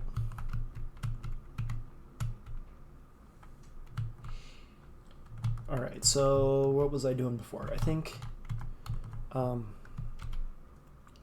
right, so... down here, I made this iron bar stockpile to hopefully alleviate some of my issues I've been having with my smelters.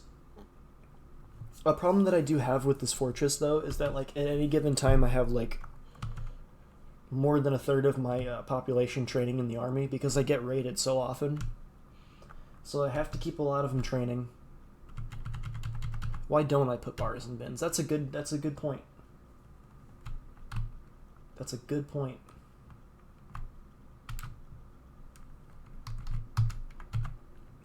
Let's see. I don't typically work with bins just because I like to be able to see, just like at a glance, what I have on hand without having to like open up the K menu and then like digging through every bin to see what's in there. But I mean, that would help a lot with my issues with everything getting cluttered up like this. So maybe that's a good call. Max bin 140. Yeah, let's make some bins. That's a good idea. Bins. I can construct some iron bins. That would alleviate some of the iron issue. I kind of want to make some. No, yeah, iron bin's probably a good call. Maybe copper. Copper's lighter, I think.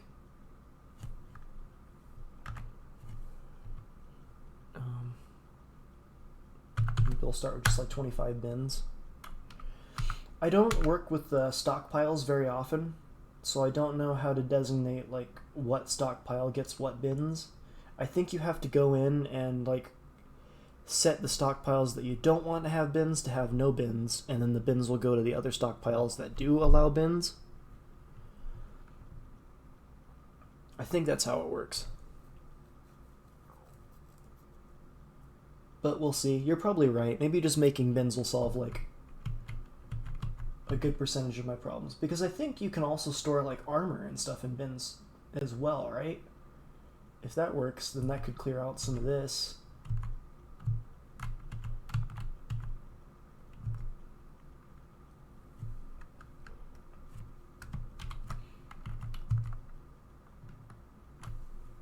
I don't know. We'll see. Who's making the bins?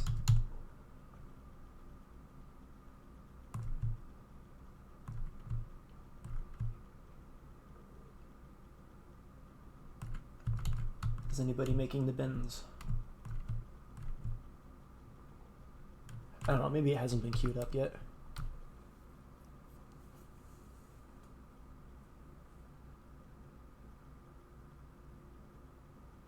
But yeah, I appreciate the tips, Warden88. I've been playing this game for a few years, but there's a lot of things that I don't do like an optimal way, so any sort of tips that you have for me would be great. I might not necessarily do everything you suggest, but yeah, if I see a good tip that will definitely help, then I'll definitely try to implement it.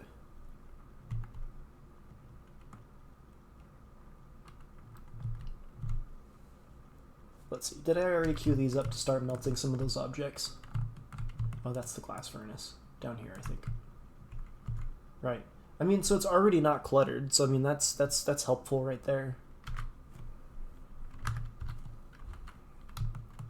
So we're already making some progress. That one's still cluttered. What's this one got? Copper bars.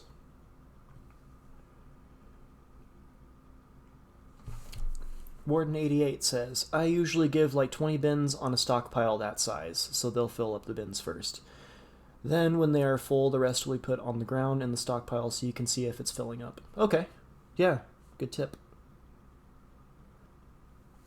So I guess if you fill, like, the maximum for that size was like 140 bins, so if I turn that down, then there will only be so many bins, and then everything else will just kind of get piled up alongside it. I see. I kind of see how that works now.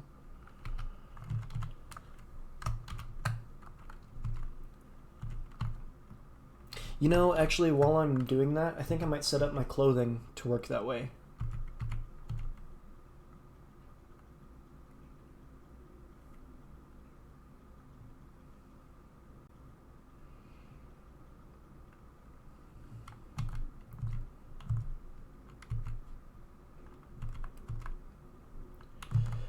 So yeah, so here I have like these clothing.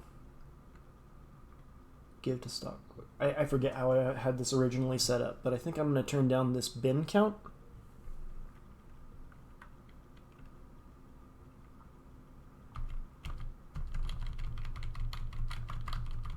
To something like 10.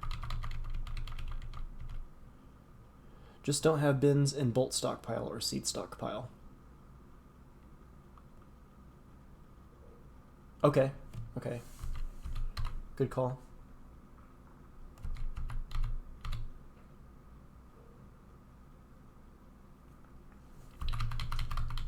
Why is that? What would happen if I did have bins in my bolt or seed stockpile? I'll go ahead and make the changes. Do you want to know what would happen if I did? So I'll turn this down to 10. That one's set to 0. And then I'll turn this one down to probably like 20. Let's see, there's got to be a faster way.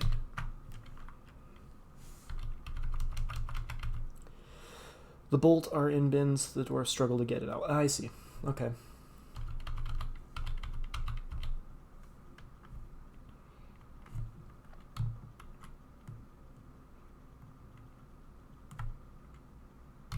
Okay, so let's see. Let's see if that clears up some of the clutter. And then I'll go to my bolt stockpile, because I don't think... Yeah, so that's set up to have bins, so I'm going to go ahead and shut that off. Thanks for the tip. And then I have another one above ground up here.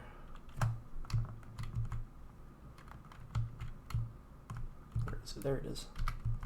Q, no bins. Okay.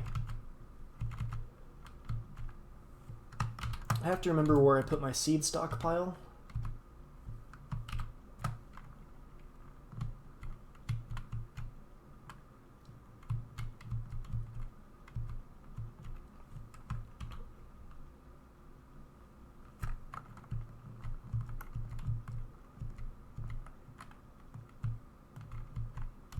I don't remember where I put my seed stockpile.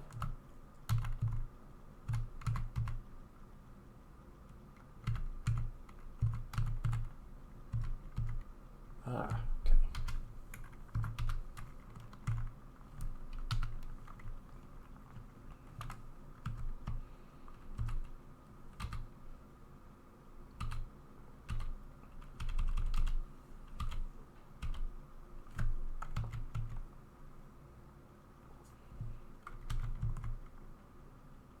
This is a food stockpile. Do I have this set up? Yeah, this is my seed stockpile. Okay. Yep. Yeah, no bins. Okay, so that's already set to 0. That's good. I do see a barrel, though. I don't know if I really want barrels in here either. I kind of want, like... I think you typically want seeds to be stored in bags as opposed to barrels. So I wonder if I just turn off the barrel settings... Remove barrel. Yeah, that's what I'm thinking too. Bags only, yes. Is there a way to set it up so it's just bags, or will, if I just turn off the barrels, will it do bags?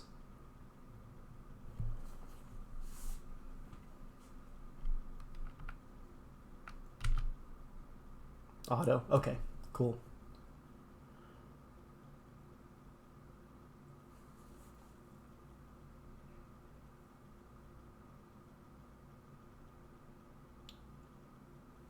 All right, awesome. Again, Warden, thanks for the tips. I appreciate that a lot.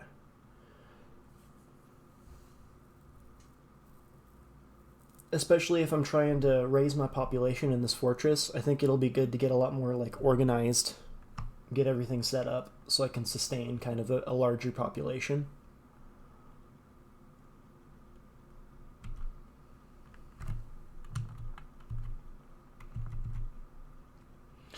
I think I have like this area over here that I don't really have, like, it's just kind of hanging out here. I think what I'm going to do is turn this into another food stockpile, and then turn off the one that I have downstairs so they don't keep on going like all the way down to get food. I think I'll do that.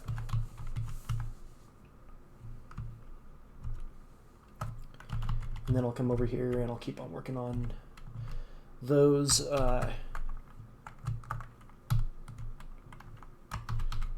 melting all that excess stuff. I think, yeah, that's set up with bins. Are we making bins right now? We are. Okay, we made 2 of them so far. Okay. I think all that's set up to melt.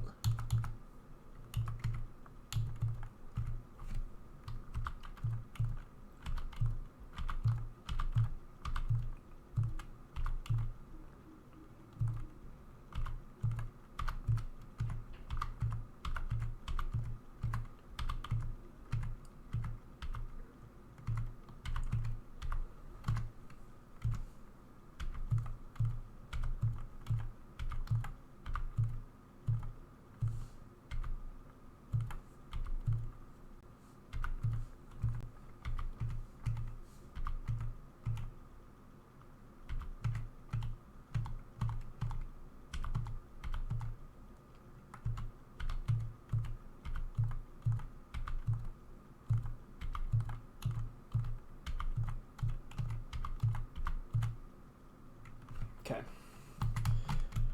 So that's going to get some of that taken care of. Come over here. This is another smallish one I have.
Let's see, steel crossbow. I don't know if I want to melt that one, but the iron mail shirt will melt that. Let's see, almost there. Shield, shirt.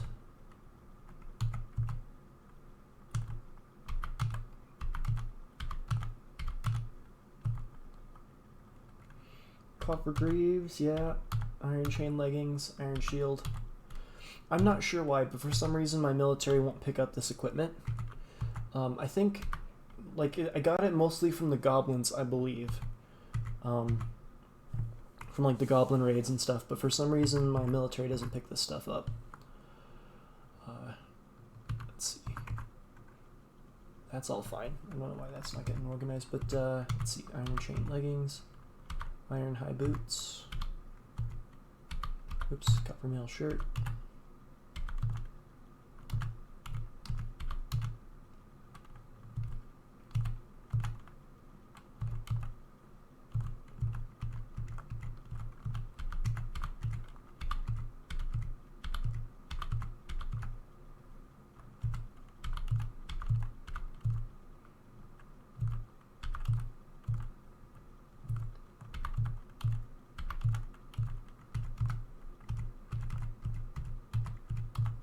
Iron high boot, iron shield, iron chain leggings, copper mail shirt, and okay, that's 2 of them. I think that's going to be good for now.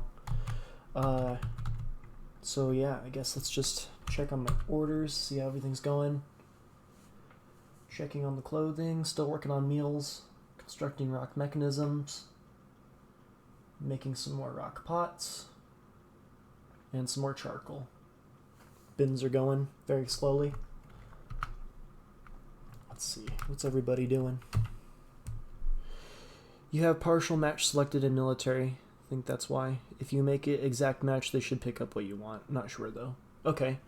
There was an issue I was having when I set it to exact match. They were like picking up, like they were complaining that they didn't have like specific things, and they wouldn't go get those things. Like Greaves was one where they wanted specific. Anyway, I'm just gonna try it. We'll give it a shot. We'll see if it works.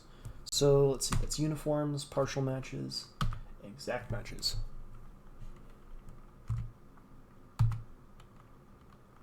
Make that exact matches too. I don't know if anybody's actually using that Gatecrasher's uniform, but I'm gonna try it anyway. We'll just see.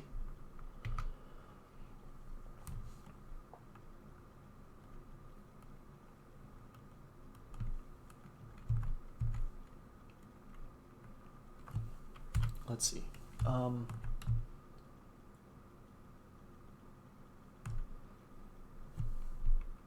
gonna follow this guy.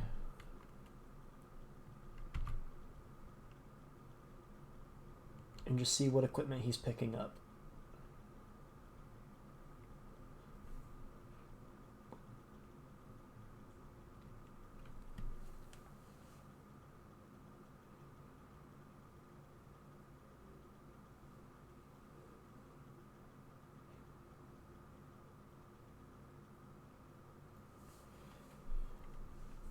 Let's see, if I pause and I do this, can I see what job, what he's, can I view his job maybe? P, profession. G, pick up equipment. So if you don't have some of that equipment, then they'll not wear anything, so make sure you have all the attire as needed. Okay, yeah, that makes sense. I should have plenty of everything. I've been making things in batches, but for the most part, if I don't have that, then I should have it from stuff that we've picked up from the goblins recently. But I have like 1, 2, 3, 4. I think it's just 4 or 5 armor stockpiles. So I believe I should have everything. But yeah, I think we'll give them some time to just kind of pick up equipment and get everything they need, and if stuff is missing, then I think from there I'll figure out what I need to make, and then I'll probably turn that extra iron into the equipment we need.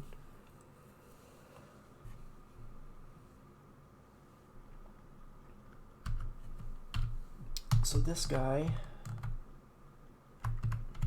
is still picking up equipment.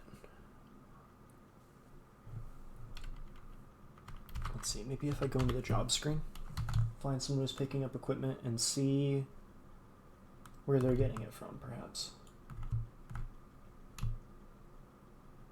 Pick up equipment. View job. Rope reed vest. You're getting a rope reed vest. Pigtail vest. Everyone's putting on vests. Rope reed cap. I wonder if these guys are coming off duty and they're getting back into their their civilian clothes. I wonder if that's what's going on here. That's what it seems to be. Yeah.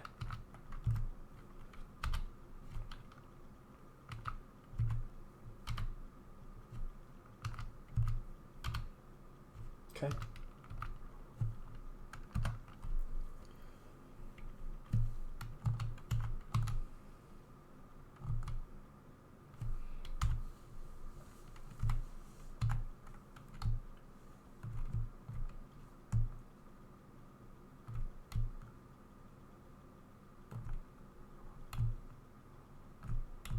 So we have some people training and we have some people getting some work done. So I think that's pretty good.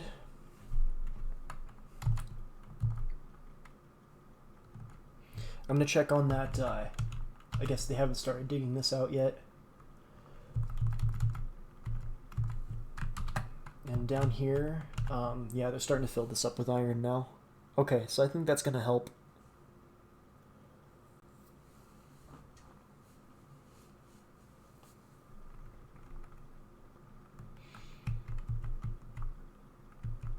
And then I have all of this to chew through as well. what I'm thinking is I'm going to set it up. What was this one again? Is this bar blocks, but this is set up for iron, and I think, okay, and I think I had the setup for flux stone as well, but that iron's just filling it up. Alright, so I think what I'm going to do here is I'm going to put a stockpile in, bar block stockpile, and I'm going to put my various metals in here.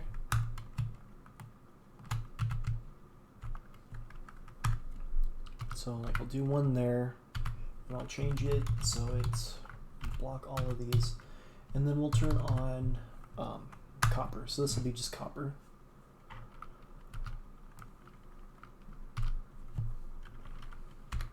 Then I'll make another one down here, bar block, stockpile.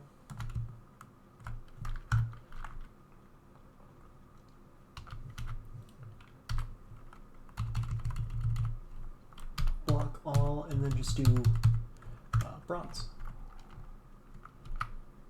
This way I can get a better idea of how much of each metal I actually have. And then I think this last one over here I'll do steel. Over here, because like eventually I want to upgrade everybody up to steel anyway. The problem I'm running into is I just don't have a lot of flux stone on this map, so I have to trade for it. And we're getting there, and it's very likely that I have enough materials I need to actually refit the entire army, but I don't know for sure yet. Like everything's still kind of a mess. I'm sorting it out.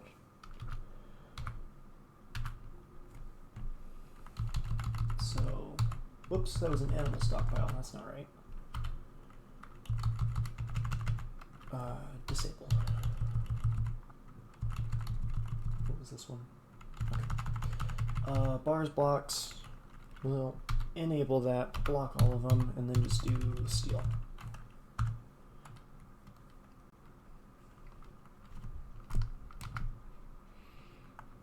Okay. And then I think one more thing I'm going to do, I'll go over here to this one, and I'm going to turn off the iron. So we'll keep it with the pig iron and all that flux stone I have.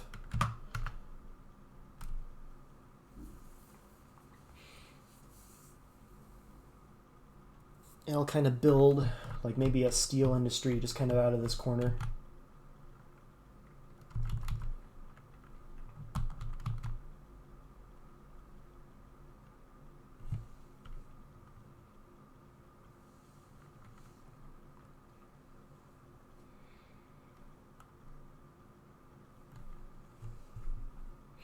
I'm getting a couple of equipment mismatch notifications here.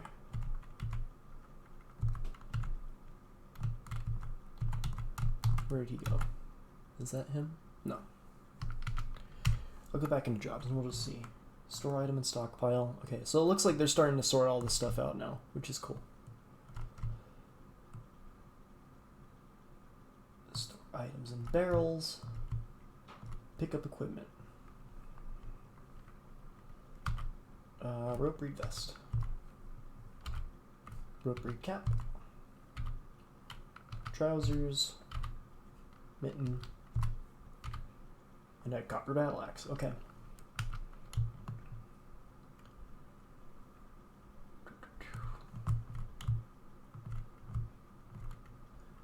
Constructing bins. Melting metal objects. Where's that one? B, go to building. Alright, set that to repeat as well. Okay. Now I think I'm just going to let it run. Zoom out a bit and just kind of let them finish up some jobs, get stuff organized.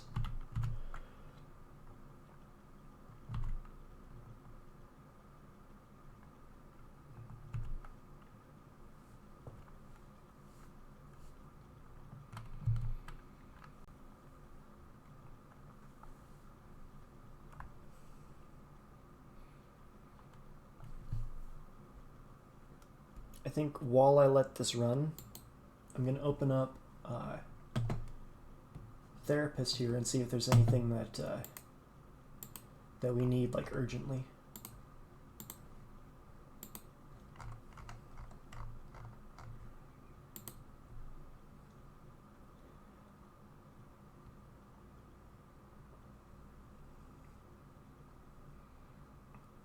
it looks like we want to be doing some crafting.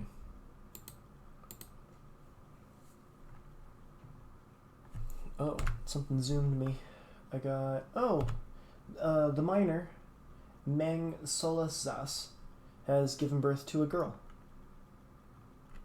That's cool.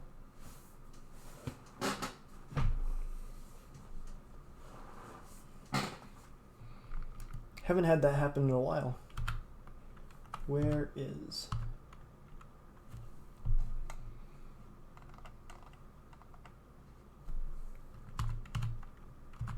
Ah, there you are. Okay, so Segun.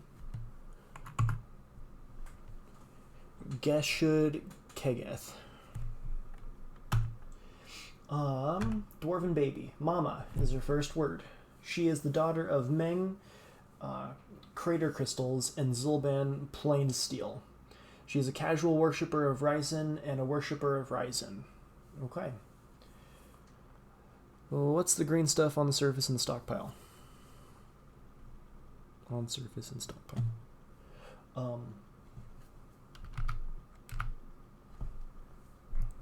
Oh, these over here. This is a blocks, glass blocks.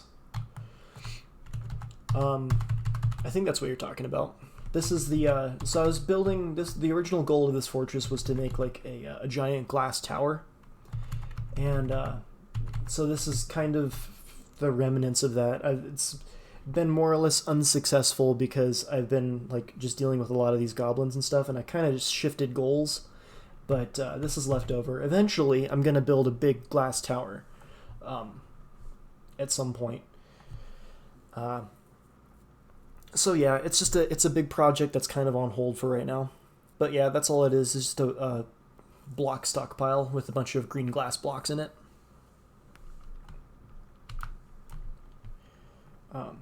Anyway.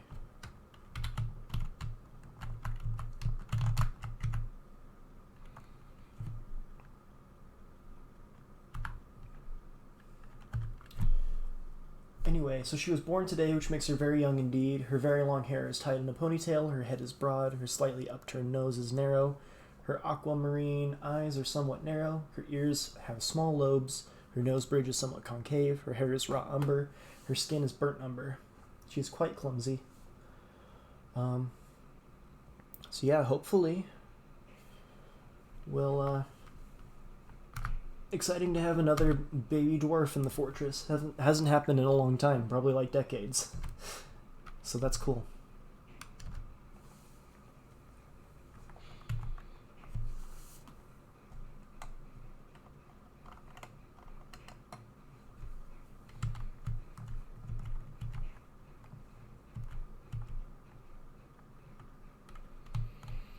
So let's see. It's getting to be winter now, and the goblins have been raiding us in the spring. So I think what I'm gonna do, I'm gonna check to see how many rock mechanisms we've made so far. We've got like 26 of the 100 that I ordered. So I think what I'm gonna do is I'm gonna start setting up some traps along this river edge here, just so when they do attack, the traps kind of slow them down and weaken their forces a little bit more.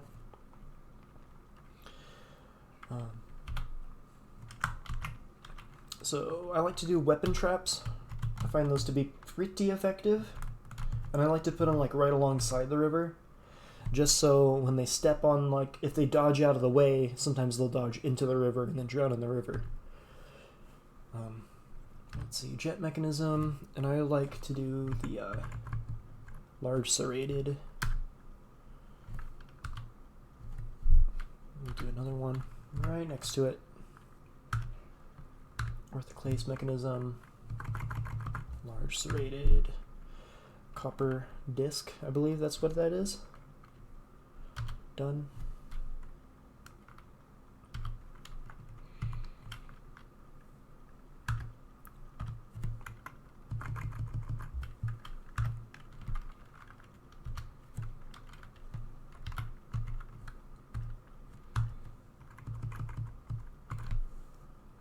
Okay, we can do that there. They're getting further and further down the list.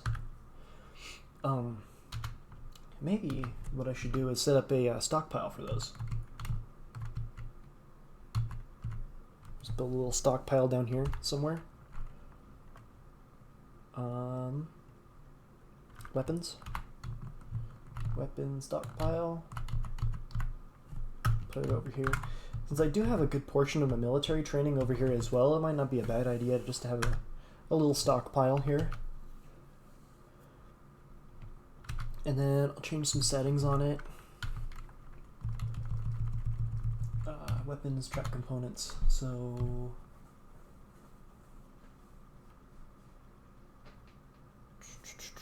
I think I'm gonna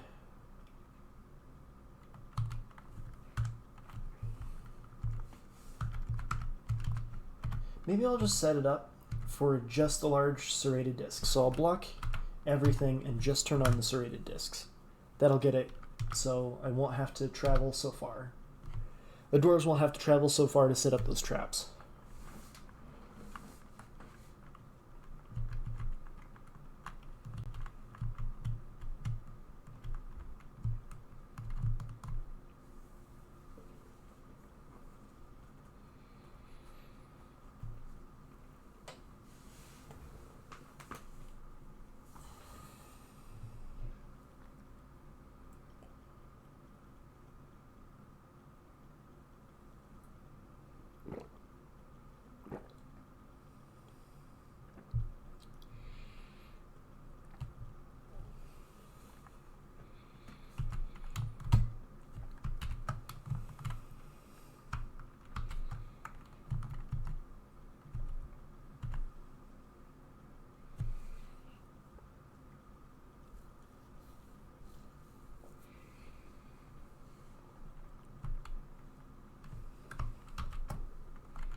Sometimes it's fun just to sit back and watch them all just kind of go, like a big giant ant farm. Why is there still miasma down here? I thought I told that to get dumped. Yeah, I did. Okay, it's just taking forever. I'm probably overwhelming my dwarves. I probably just have too much stuff going on. They can't keep up with all the jobs. Let's take a look here. Yeah, we're getting through the orders at least.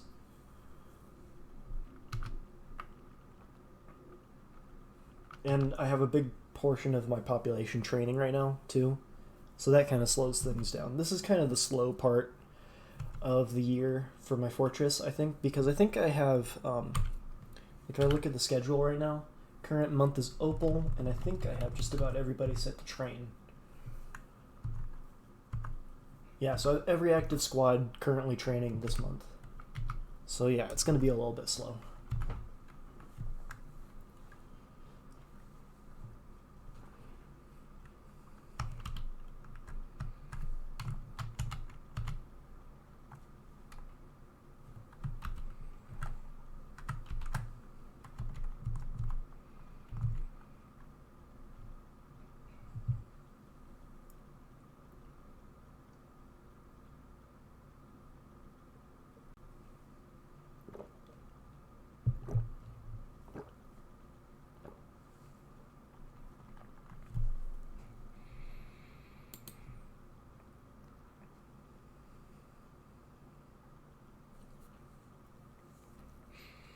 So, this is the first time I really, streamed on Twitch, or at all, ever, anywhere.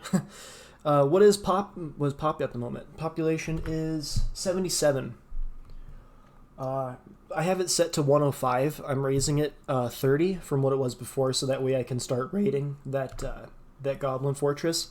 I don't know if you were here when I showed what I'm kind of doing here, but this is a world I've had since the year 125. And the first fortress I did was this one over here, Blunt Oil. And it's now a Goblin Fortress. They took it over since the years that I've left it alone. And so my goal for this fortress right now is to try to take that back over. And so since there's about 3,000 goblins, I'm trying to whittle them down by, weathering sieges and then sending out my own, raiding parties. And at some point, I think we can knock that down to a manageable amount where I can start sending adventurers over there and then try to take it back. That's kind of the goal for this fortress. I don't know if it's going to work out.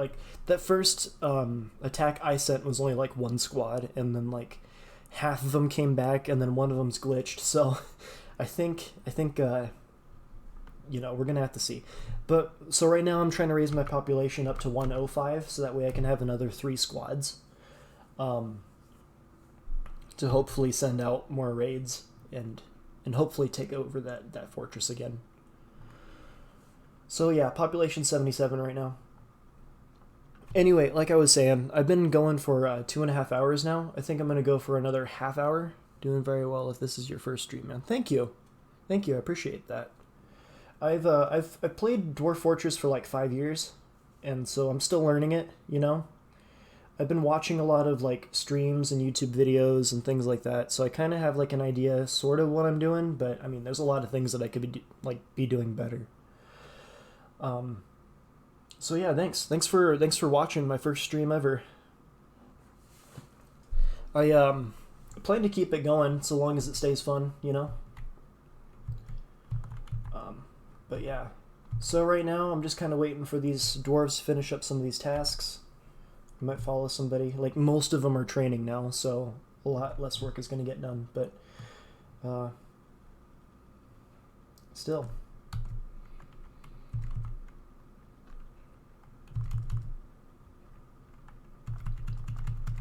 I'm going to follow Zolban, I think.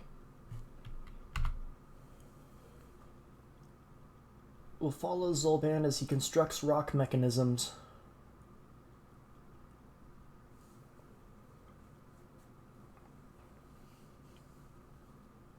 I'm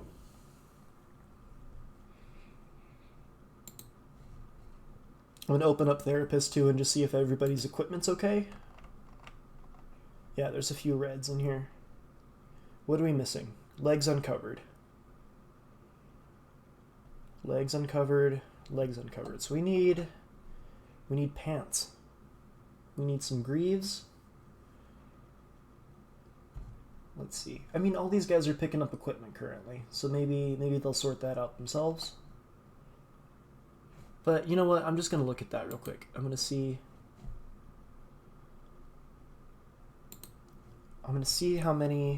what we have in stocks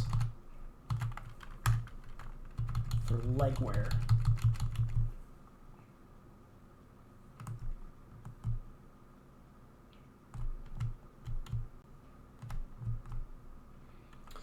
Legwear. Okay, so we have some cave spider silk trousers, forbidden. I believe these ones that are forbidden have been dropped by elves and goblins.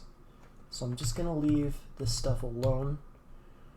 But I do want to see however many like rope reed stuff that we have.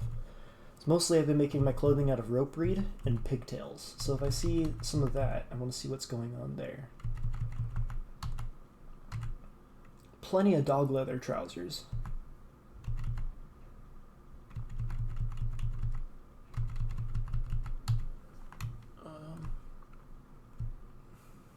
Leather trousers. I think we have plenty of leather trousers, but I think everybody's putting on cloth stuff. 39 pigtail trousers. Rope reed trousers, 169. Why do we have so many forbidden?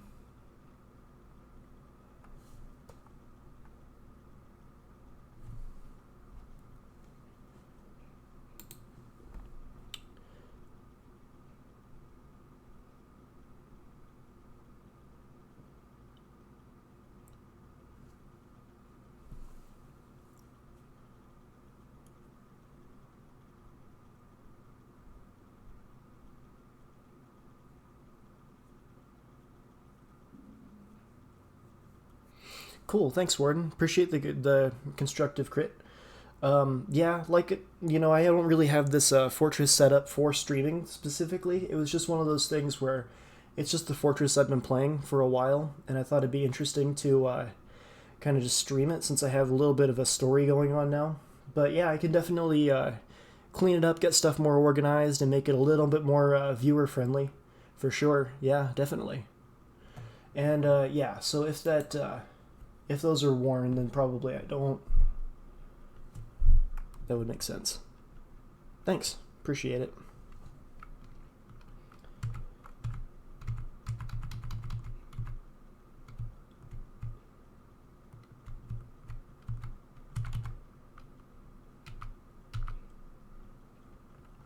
So let's see here. I'm gonna check on the trousers work order because they're supposed to be making 10 per season, and they haven't really been doing all that. So let's see. Let's check the conditions. Unused plant cloth is at least 100. Check seasonally. So they should be making it. Maybe I'll lower that number to like 50. Satisfied for next check. I think that's the problem. We haven't been making it because we don't have enough cloth.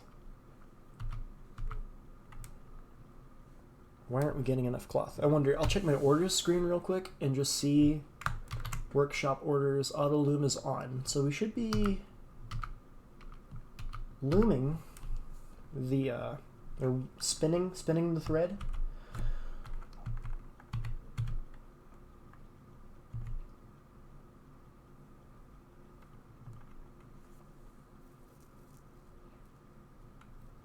I wonder if it's just because everybody's so busy with training and everything.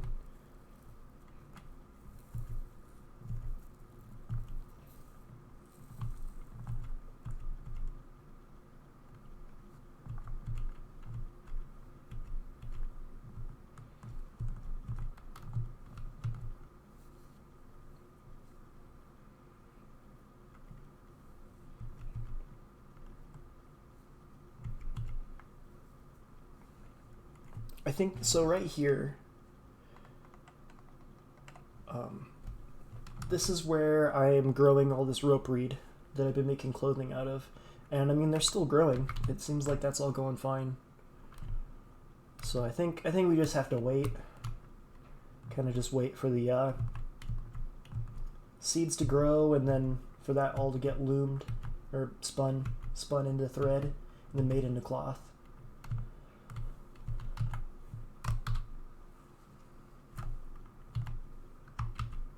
I think, well, what else could I do? I have some farmer workshops up here. Then maybe what I can do is just get some milk animals. That's going. Okay, so I think I'll shear some animals.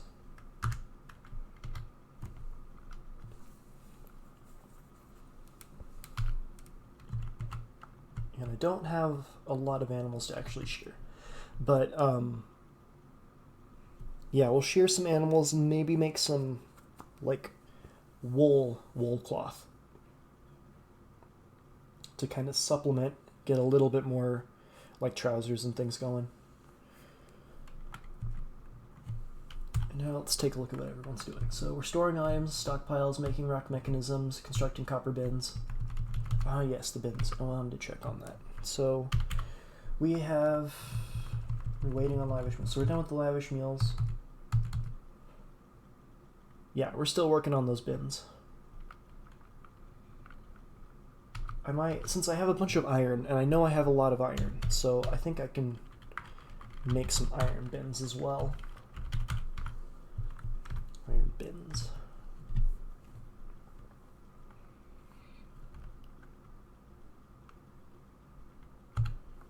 Probably like 20 to start out with.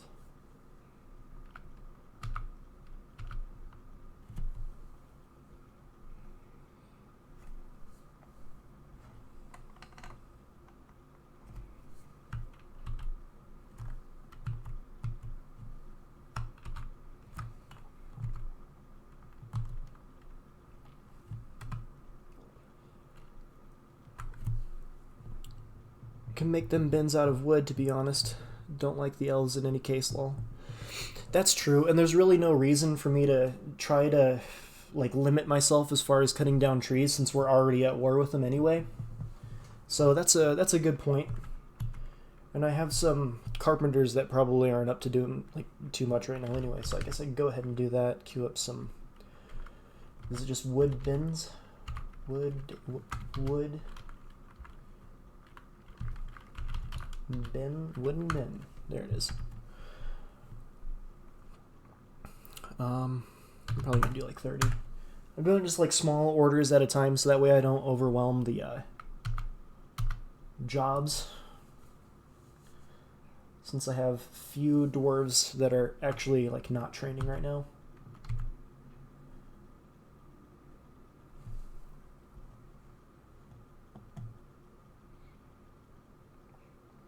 Normally, I would try to maintain, like, diplomatic relations with the elves, because I like to. They're useful for trading, especially since they can get a lot of like war animals and stuff like that. But like in this case, it was like I was doing really well, and then all of a sudden they stopped bringing caravans, and then they just started raiding me, and I was like, okay, what happened? And I checked the civilization screen, and they were at war with us, and it's like, so I assume the mountain homes went to war with them at some point, but yeah, ideally I wouldn't be at war with the elves. I would try to maintain some sort of relations with them, but I guess since I'm already at war with them, I might as well just use that wood.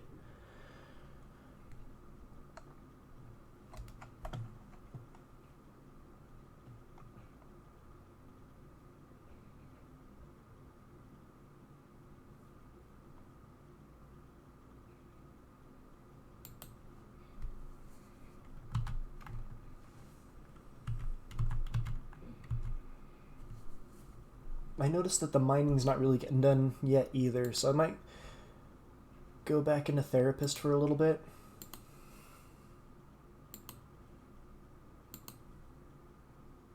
Alright, hey, thanks, Warden. Thanks for hanging out.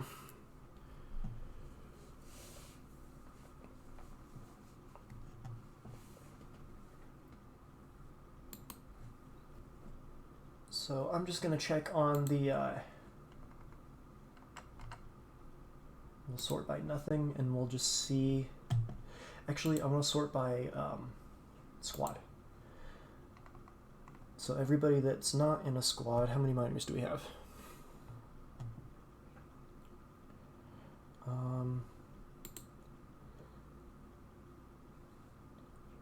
So yeah, we have plenty of miners that aren't in military squads. And a couple that are. It seems like our elite ones are kind of in the squads, but the mining should be getting done. I wonder if everybody's just too busy with other stuff. That's why they're not. Let's see.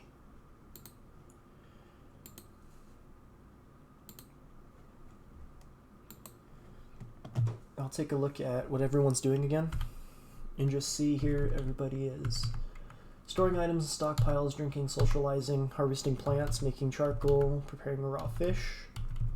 No, yeah, we're pretty busy.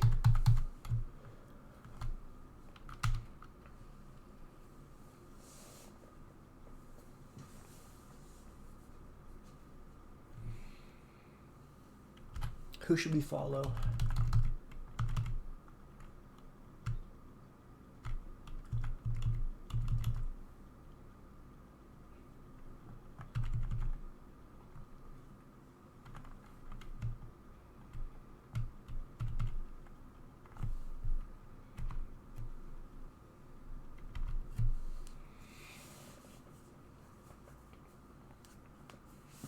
We'll follow Meng Solosas, the miner, as she stores items in a barrel. And I do believe that she has her child with her. Yep, I see that. Zoom in a little bit.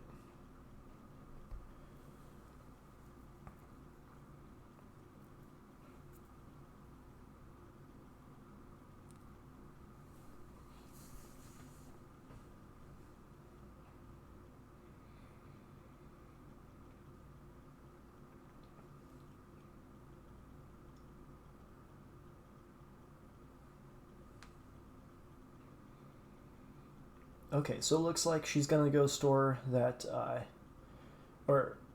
store something in a furniture stockpile. So I assume that's the rock mechanisms as we're making those.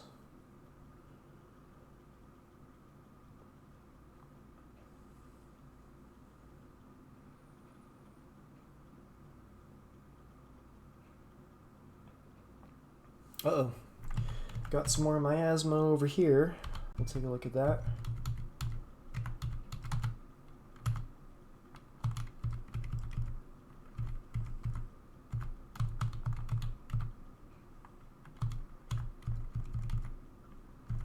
Why? What's in the... Oh, is this a kitchen? Okay. No, yeah, so let's go tea. What's in here that's rotten? Rotten cat tallow biscuits. this stuff's getting tasked. So I believe that's gonna be taken out to some of our food stockpiles. But hopefully it doesn't sit there long enough that we get more miasma. Hopefully that goes away.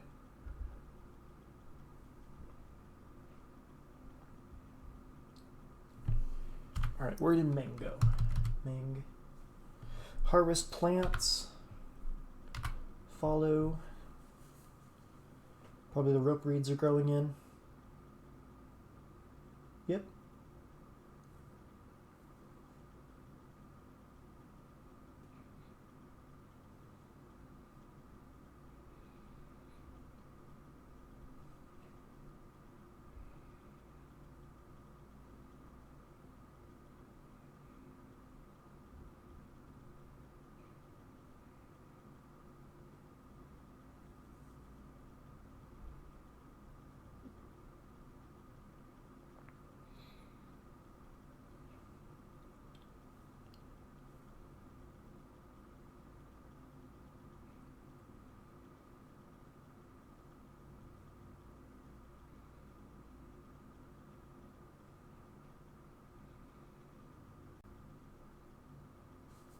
Now where are you going? Going all the way out to store an item in the stockpile. What item is that?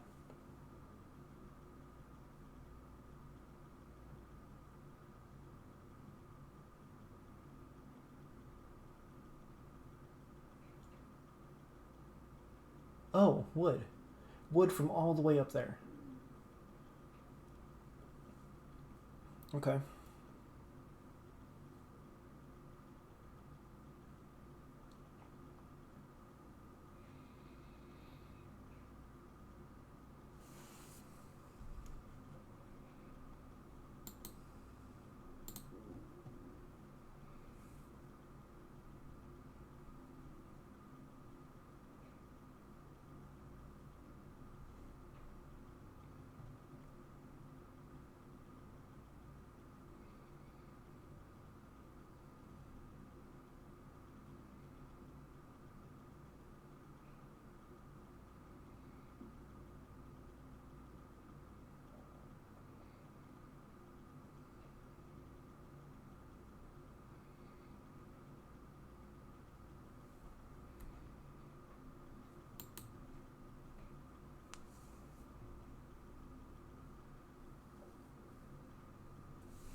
So now Meng's going to go get a drink.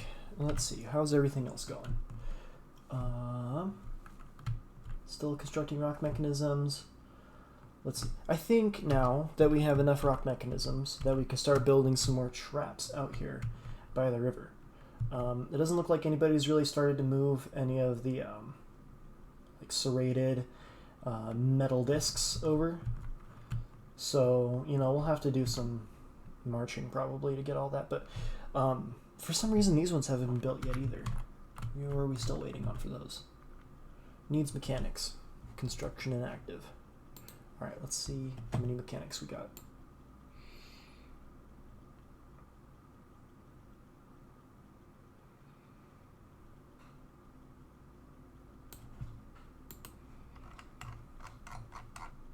Ah, yes, okay.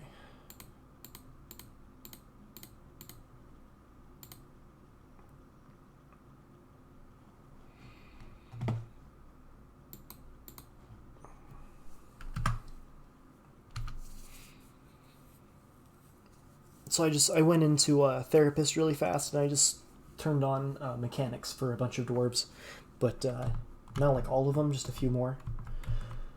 So hopefully they'll actually get to work on some of those traps components. It's really nice to have those traps, especially when the goblins decide to raid. A lot of times I've had it where the siege is like 20% weaker just because of all these traps. But I think right now we're just getting into that slow part where we just kind of have to wait for everything to get finished up.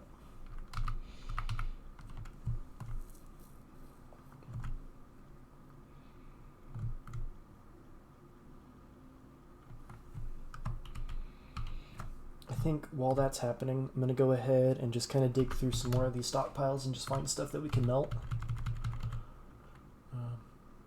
So rope reed glove, we can dump that. Dump that. Dump that. Rope reed mitten, dump that. Rope reed trousers, we can dump that.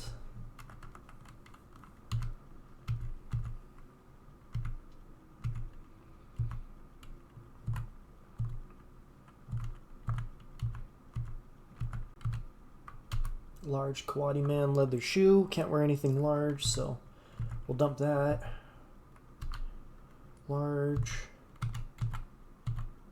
Large. Large.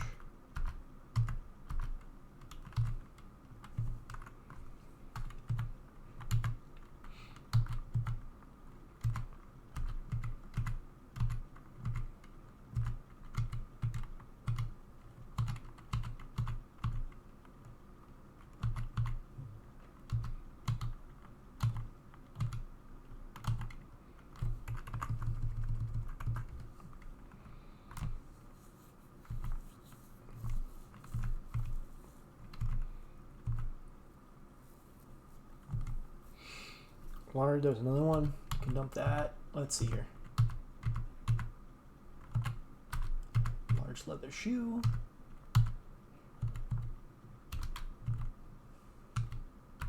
Okay. Yeah.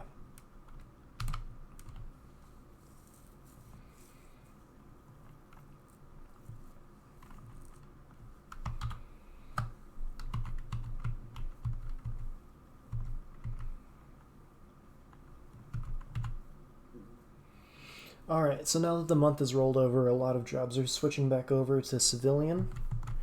And so hopefully more work is going to get done with these, like, projects here. So, let's see. Well, I want to look at this one, actually. No, yeah, that's a lot more. That's going to be a lot more productive for us, I think. Clean self. We have a bunch of clean self jobs. Let's see. Are we okay on soap, I wonder? Where's my soap industry? I think it's down a level. Down here, yeah. Okay, so... Copper bin. Can I view what's in here?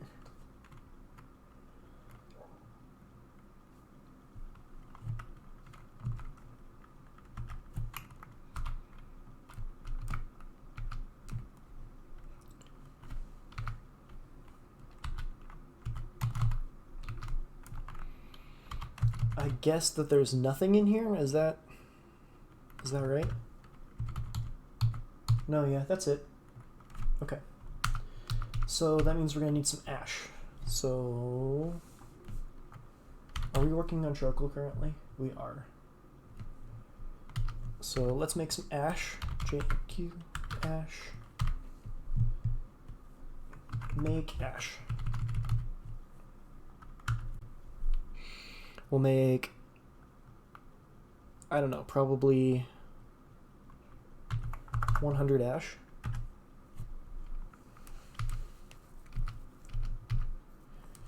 Wait for that to get done, and then once that ash is done, then we'll start making some lye. Get some more soap going. And then I'm going to check on my stocks again. See how we're doing for drinks. Everything looks good there.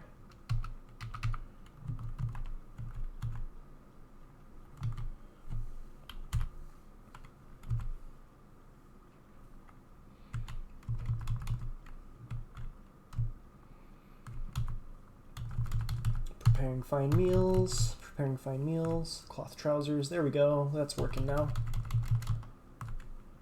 Let's follow Lorbam, who is hunting right now. Follow.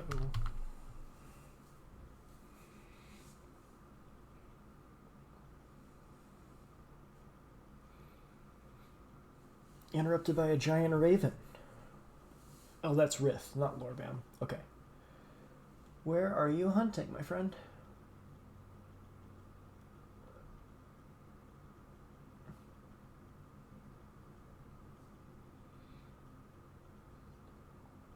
What animals do we even have to hunt right now? We have, oh yes, giant ravens. We still have an eagle and an elf swordsman somewhere. But yeah, I'm just gonna let them be for now, because I think they're still stuck in trees.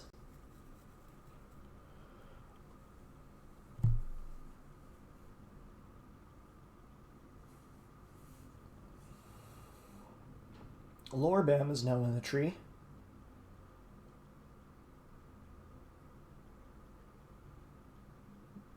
Did he shoot an arrow? I thought I saw... Nope, nothing. Okay.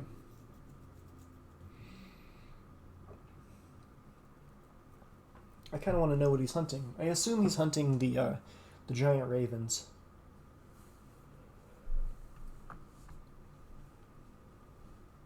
No, he's just kind of waiting.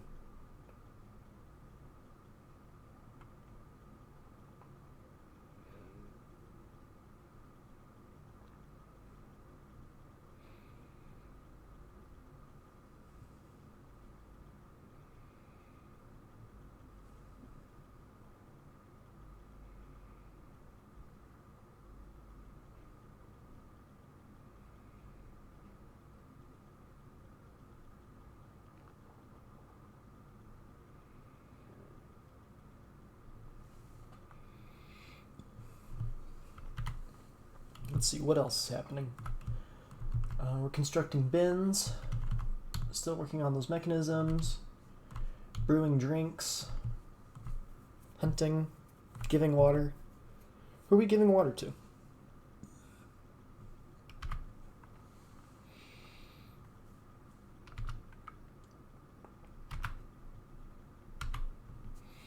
Who are we giving water to?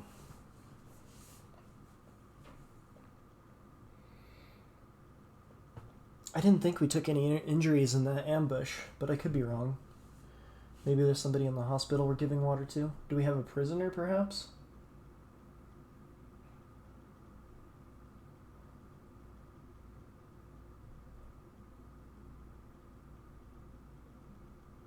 Oh! You gave it to whoever that is. Who's that? What's going on here? Drink. Are you okay? Do you have, like, wounds or something? No, you're fine. Huh. Someone just randomly gave, Urist some water. But it seems like Urist is fine. Check on... Received water. I feel very grateful. Gratitude after receiving water. I didn't know that's a thing that could happen. Why... Bored after doing nothing creative? Huh.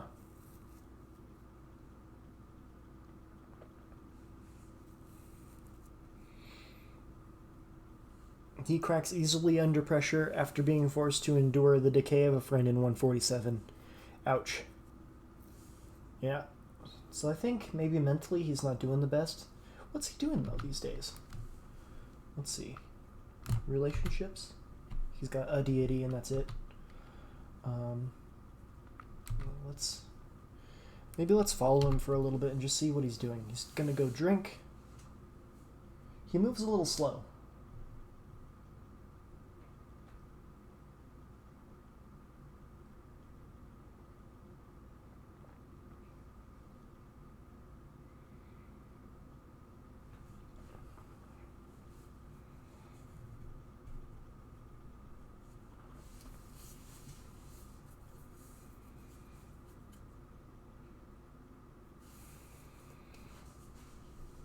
Okay. I think he's okay. He's gonna go to an individual combat drill now. I'm not sure why he moves so slow. Maybe he's just wearing too many things. Okay, I think there's one more thing I've been kind of putting off. I need to work on these apartments down here. So we should have more beds now. That order got complete. And a lot of the rocks have gotten cleared out of here too, so that's nice. So let's build some more beds. Get this set up.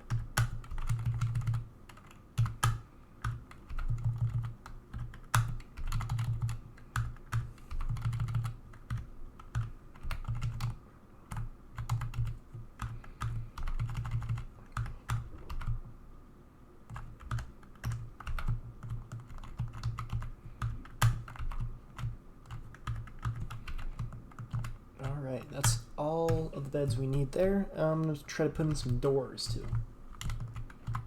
Put in some glass doors, glass portals.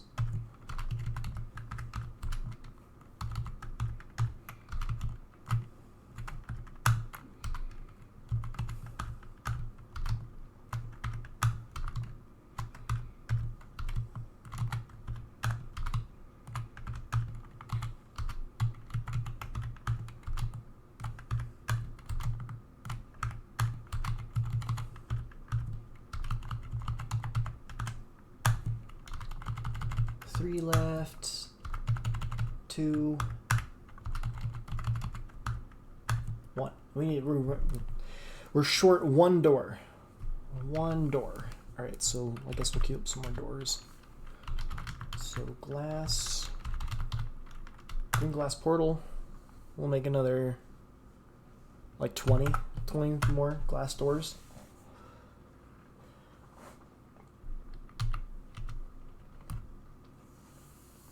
Let them get to work on that.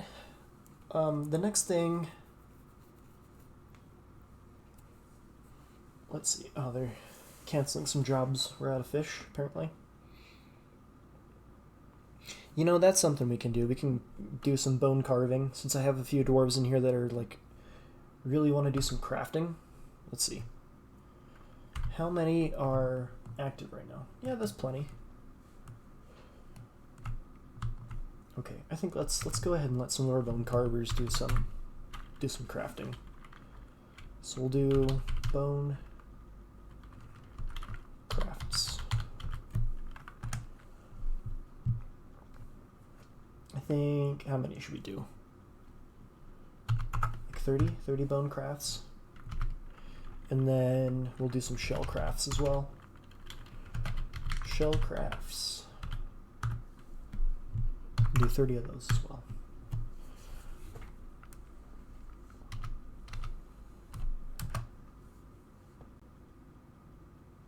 Putting in the doors now.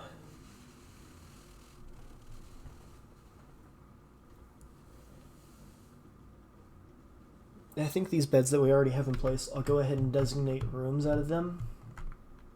It's like this one up here. Turn that into a room. All the way to the door. We will not assign it. I mostly just let my dwarves pick out whatever rooms they want. Okay. And so I just don't assign them, I just kind of let them be first come, first serve, basically.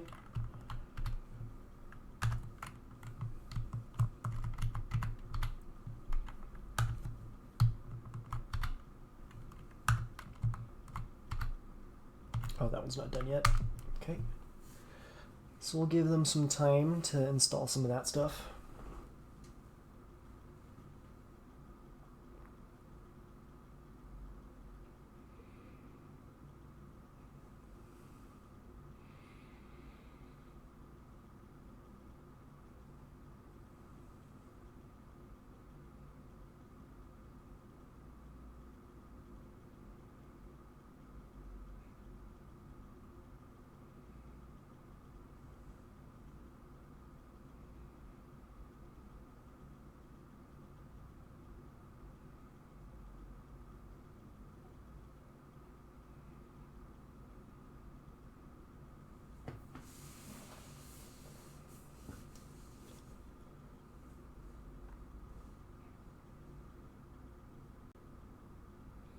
I think while I'm waiting too, I can start working on my, oops, no, you want to do BT tables.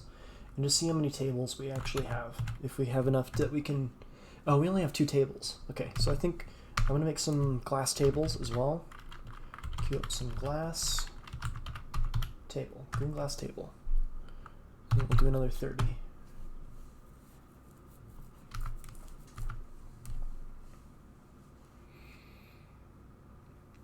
That way we can get all of these apartments furnished. And I think while I'm looking at that, I might as well look at containers. See how much we have for containers. Oh yeah, just some bags, not much at all. So we'll queue up some glass boxes. Construct a green glass box.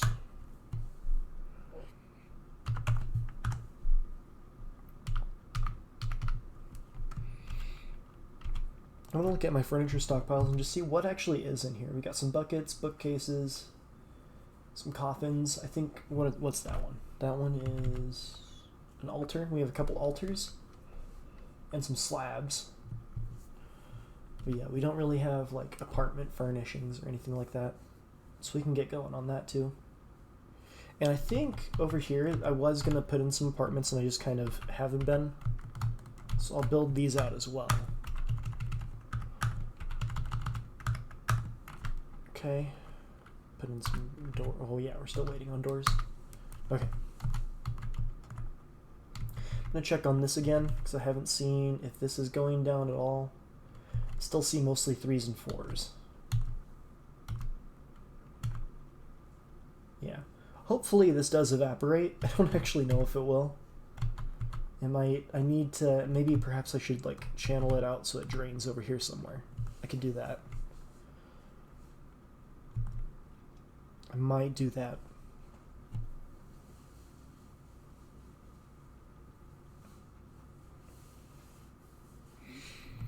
I'll wait. I might give it like a year.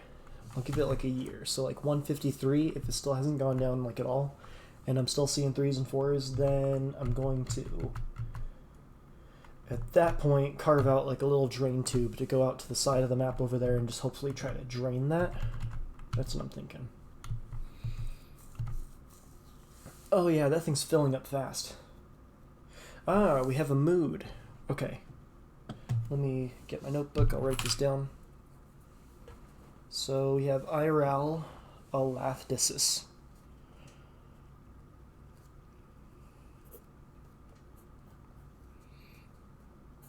Oh, Ilral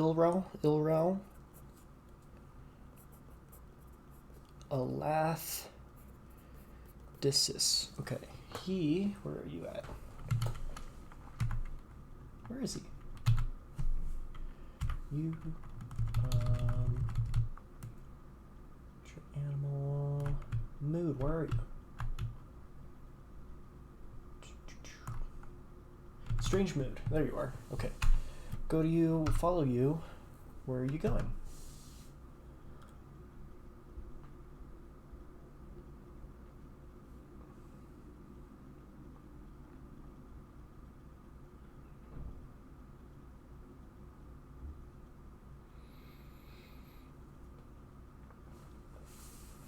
Okay, Craftsdwarf shop. What shop is that? Is that just, that's just regular Craftsdwarf shop. So you need bones, cloth, yarn cloth, cut gems, bones. I think we have all those things. I'm going to continue to just follow this dwarf. And just see if you stall out at any point what you need. So we should have all of those things.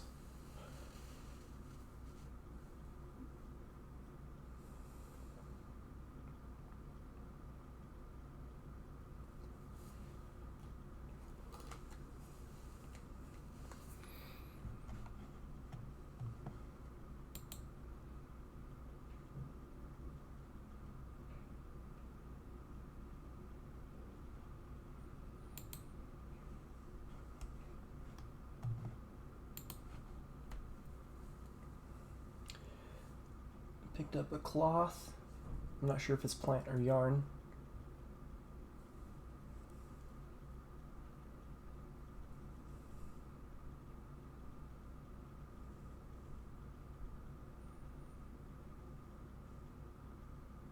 Now, where are you going? He picked out a workshop that's like really far away from like most of my supplies, so he's probably going to be walking around for a while. But I think we do have everything that he needs to make whatever he's going to make.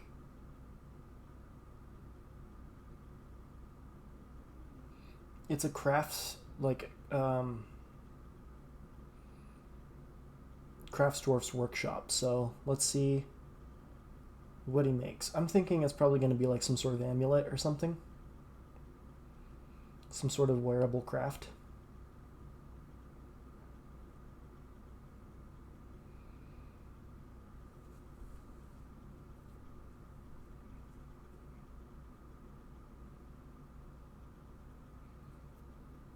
Oh, I thought I was going to pick up one of the green glass blocks for a second there.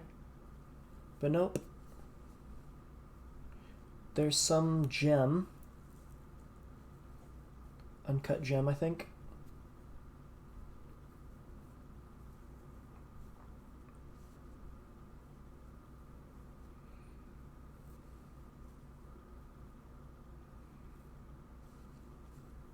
Begun a mysterious construction, so he has everything he needs.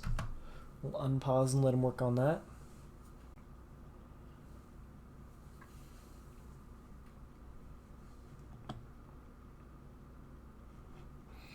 And then while I'm at it, I'm going to just check to see what his holdings are. If he's got a room, I like to just kind of place that item that he makes into his room. So let's take a look here. Z, a fine quarters, and a chest and a cabinet. Okay.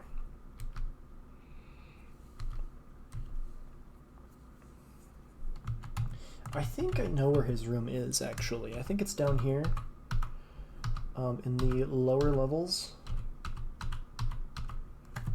Kind of before I hit the caverns. I think he's somewhere in here. Rith and Phycod, Asmel, Momus, Edom, Stevie.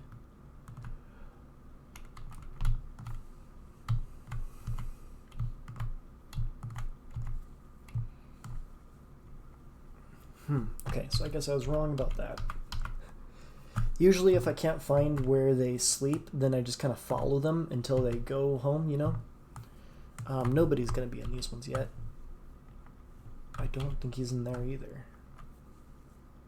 Alright, well, maybe we'll just follow him. And we'll figure it out as we go. Where is he gone? Strange mood, there he is. We'll follow him.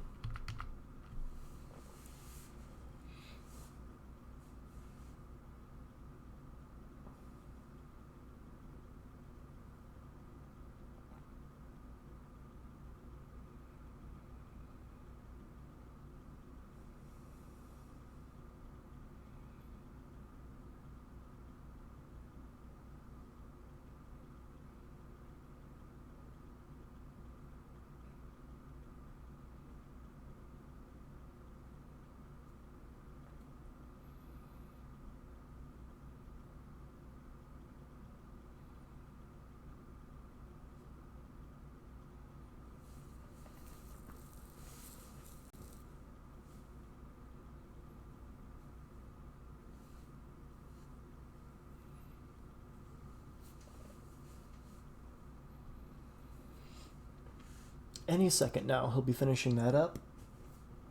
Any second now. We're still cooking masterpiece after masterpiece. Creating some great artwork.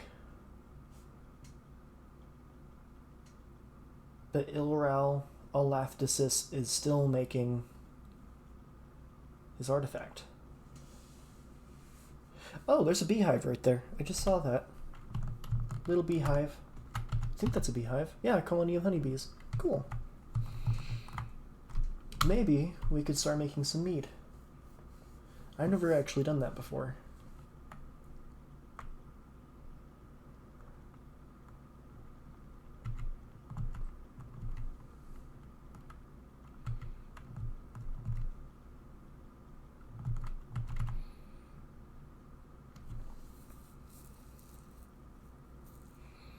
What's everybody doing? And we have a few people picking up equipment, storing items in stockpiles, making some more rock mechanisms. Green glass box. Yeah, it looks like we're just working on our orders.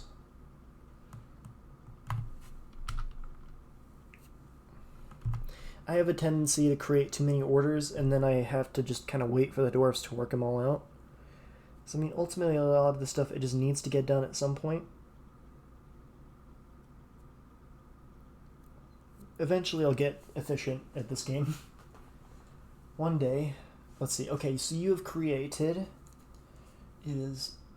Zith-Isid. Zith-Isid.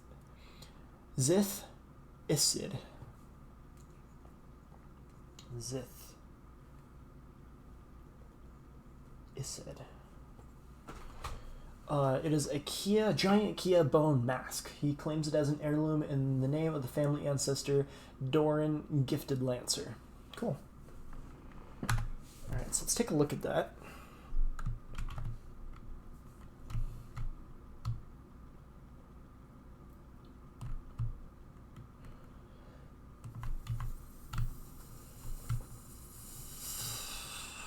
All of these artifacts. Okay. We gotta be getting close. There it is, the bottom there. Zitha said, mesh charms, a giant Kia bone mask. So a mask hides the wearer's face from view and protects it from all but the most accurate piercing attacks. Some can be carved to present the enemy with a more fearsome visage, or to show no face at all. Masks are worn underneath other layers of headgear. Let's take a look at the description. So this is a giant Kia bone mask. All crafts dwarfship is of the highest quality. It is decorated with giant Kia bone and encircled with bands of sheep wool. This object menaces with spikes of pigtail and mudstone. Okay. Doesn't look like there's really a image on it or anything, but it's just a giant Kia bone mask. Bands of sheep wool. Cool. Well, let's go ahead and follow. Is he still there? Let's see.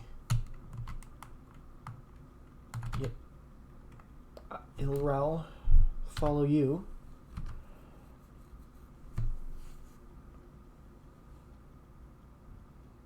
You're gonna go make some shell crafts. My plan here is just wait till he gets tired and then see where he sleeps. And then I will place that item in his room.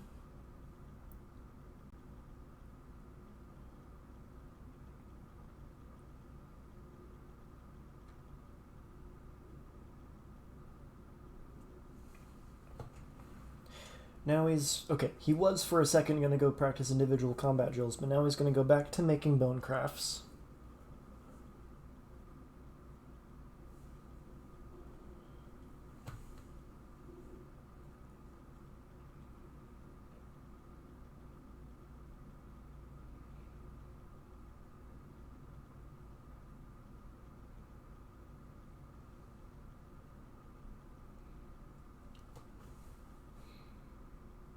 Okay, yeah, make those bone crafts. Now he's going to individual nope, still shell crafts. Okay. I think what's happening here is he's a really, like, skilled crafts dwarf. So he's knocking these crafts out really fast. And then he keeps trying to shift jobs, but then he goes back to doing the shell crafts again.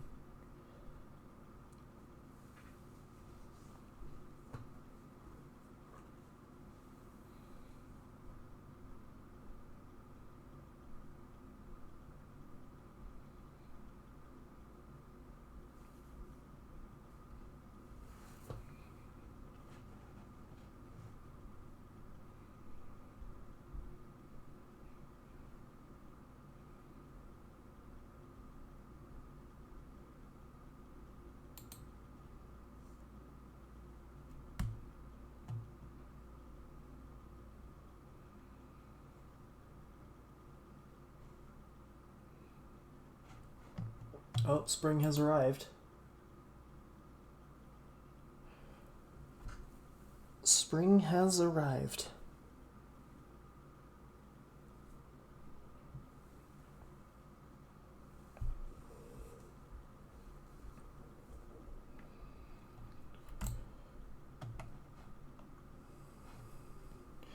So, okay, you're still making shell crafts. I just want to see where he sleeps. He's got to get tired eventually. He's been up for days.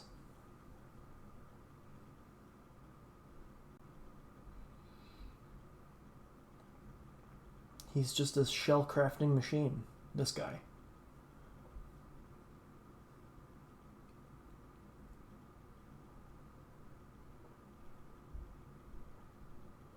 I also like how he's chosen like one of the furthest away crafts dwarf workshops to do this at. I need to put some more like closer to the surface, I think. I think what like Warden was talking about earlier when he was in the chat is I just need to get a lot of this stuff a lot more organized, like a designated area for particular jobs. I think would help a lot with that.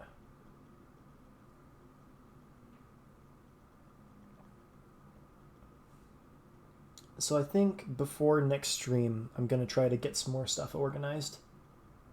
Clean this up a little bit more. In the meantime, IRL here is going to just continue making shell crafts until the end of time. Oh no, Melville, the boar has been found dead. Turkey hen has been found dead. Coddle, war dog has been found dead. I think, oh, it's because it's spring. I have animals dying of old age now. Very sad. We've had that boar since the very beginning. That boar was probably like 20 years old. Maybe older. I think he came with a migration wave.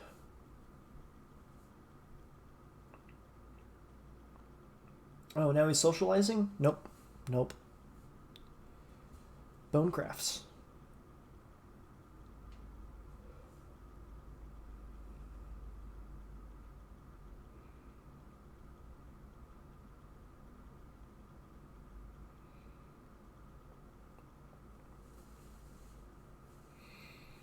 Now shell crafts.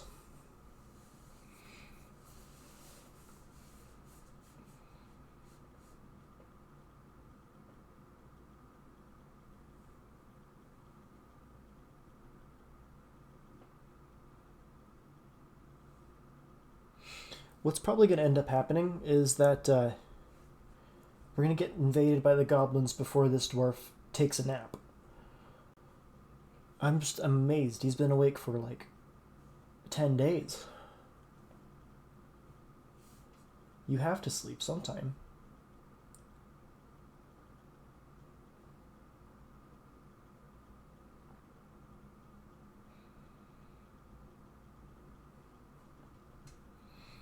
Like stop and get a drink or something, you know? Go eat some food? Nope.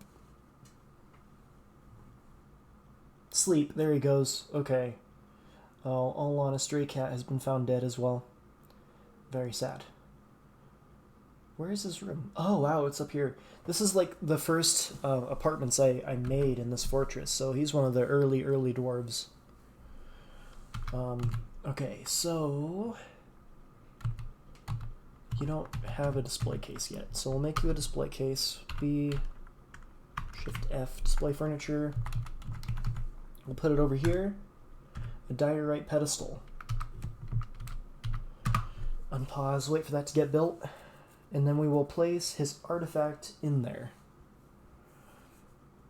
Stray turkey hen has been missing for a week. Another war dog has been missing for a week. Very sad spring.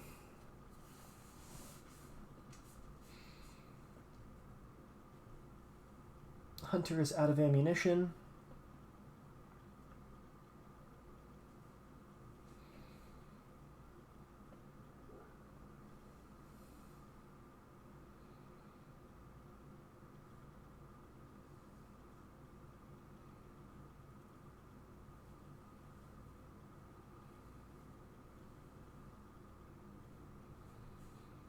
Is someone building that diorite pedestal? I'm going to look at that real quick. Pedestal. Get provisions, store item in bins. No one's really working on that pedestal yet. Pedestal? Nope.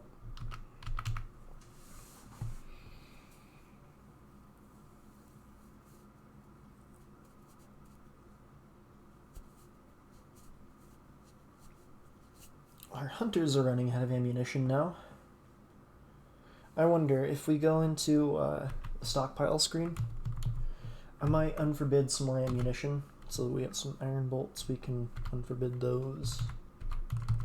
Steel bolts, silver arrows, copper arrows, and some wood arrows. So we can get our hunters hunting again.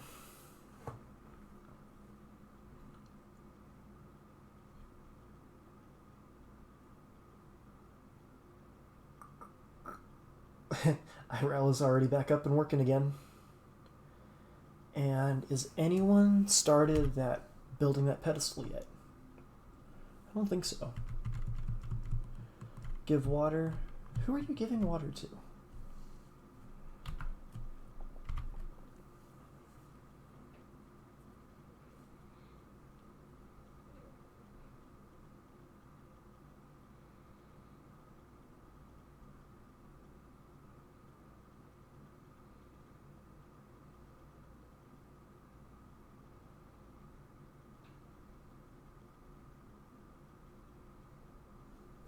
Whoever that is.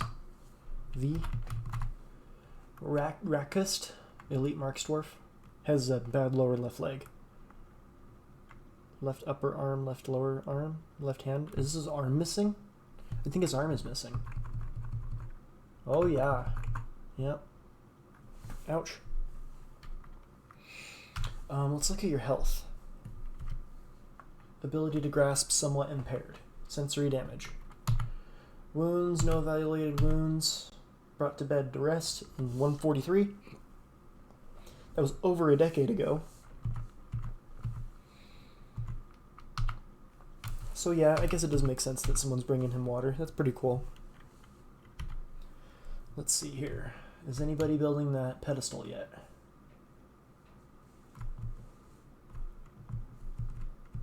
No.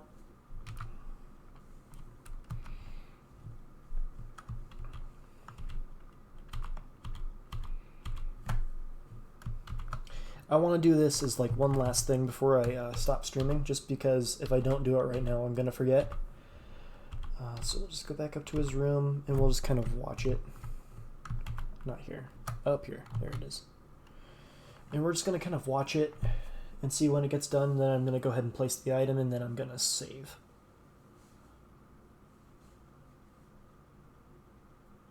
Still making some amulets. Our job's getting done. So we're waiting on the cloth trousers, making some meals still. We're almost done with those. The easy meals, there's still quite a few left. There's 34, and then one more fine meal. Lavish meals are done for now, and then we're still making charcoal, rock mechanisms, wooden bins, some ash, plenty of stuff. Lots of work getting done now.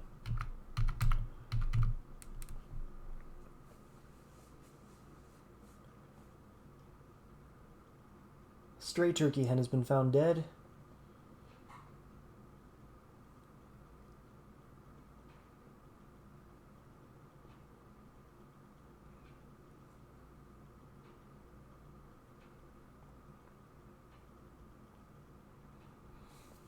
I wonder, is there some labor that's missing? That's why they're not building it?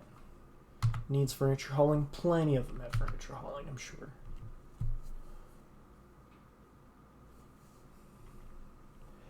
I think I'm just getting impatient with them, but I really want it to get done.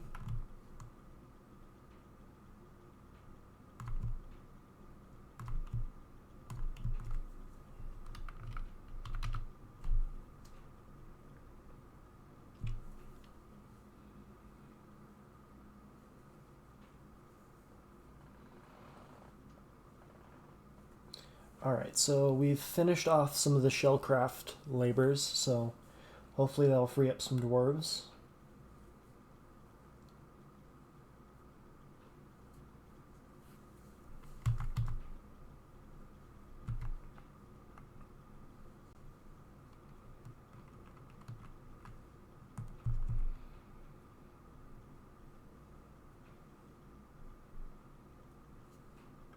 I wonder, can I just set the job to be done now? Let's see. Get provisions, store item and stockpile. That's a lot of storage. That might be slowing us down.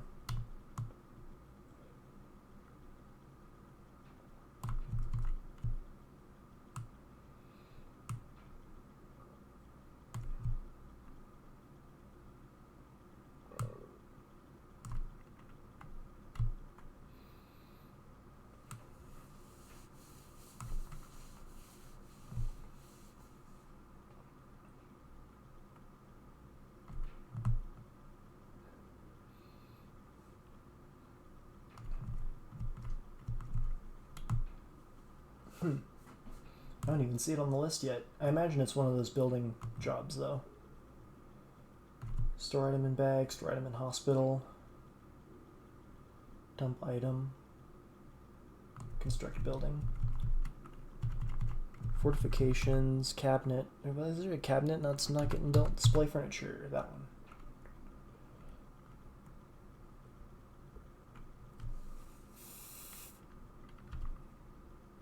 Diorite pedestal. Okay, well, I've gotten it written down. I have it written down so that I'm going to remember it for next time. And I think I'm going to call it here. I'm just going to save the game real quick. And we'll come back to this next time. Thanks for watching, if you watched. I'm probably going to be posting this to YouTube as well, so, I mean, you can go back and watch it. But yeah, again, thank you for if you've tuned in and watched it all. I appreciate it a lot. So yeah.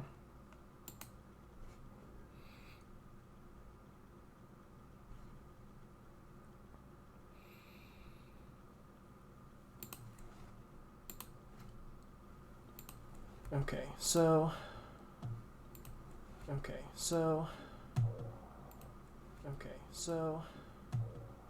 oh no, I've got a loop here. Unmute. They're mute, rather.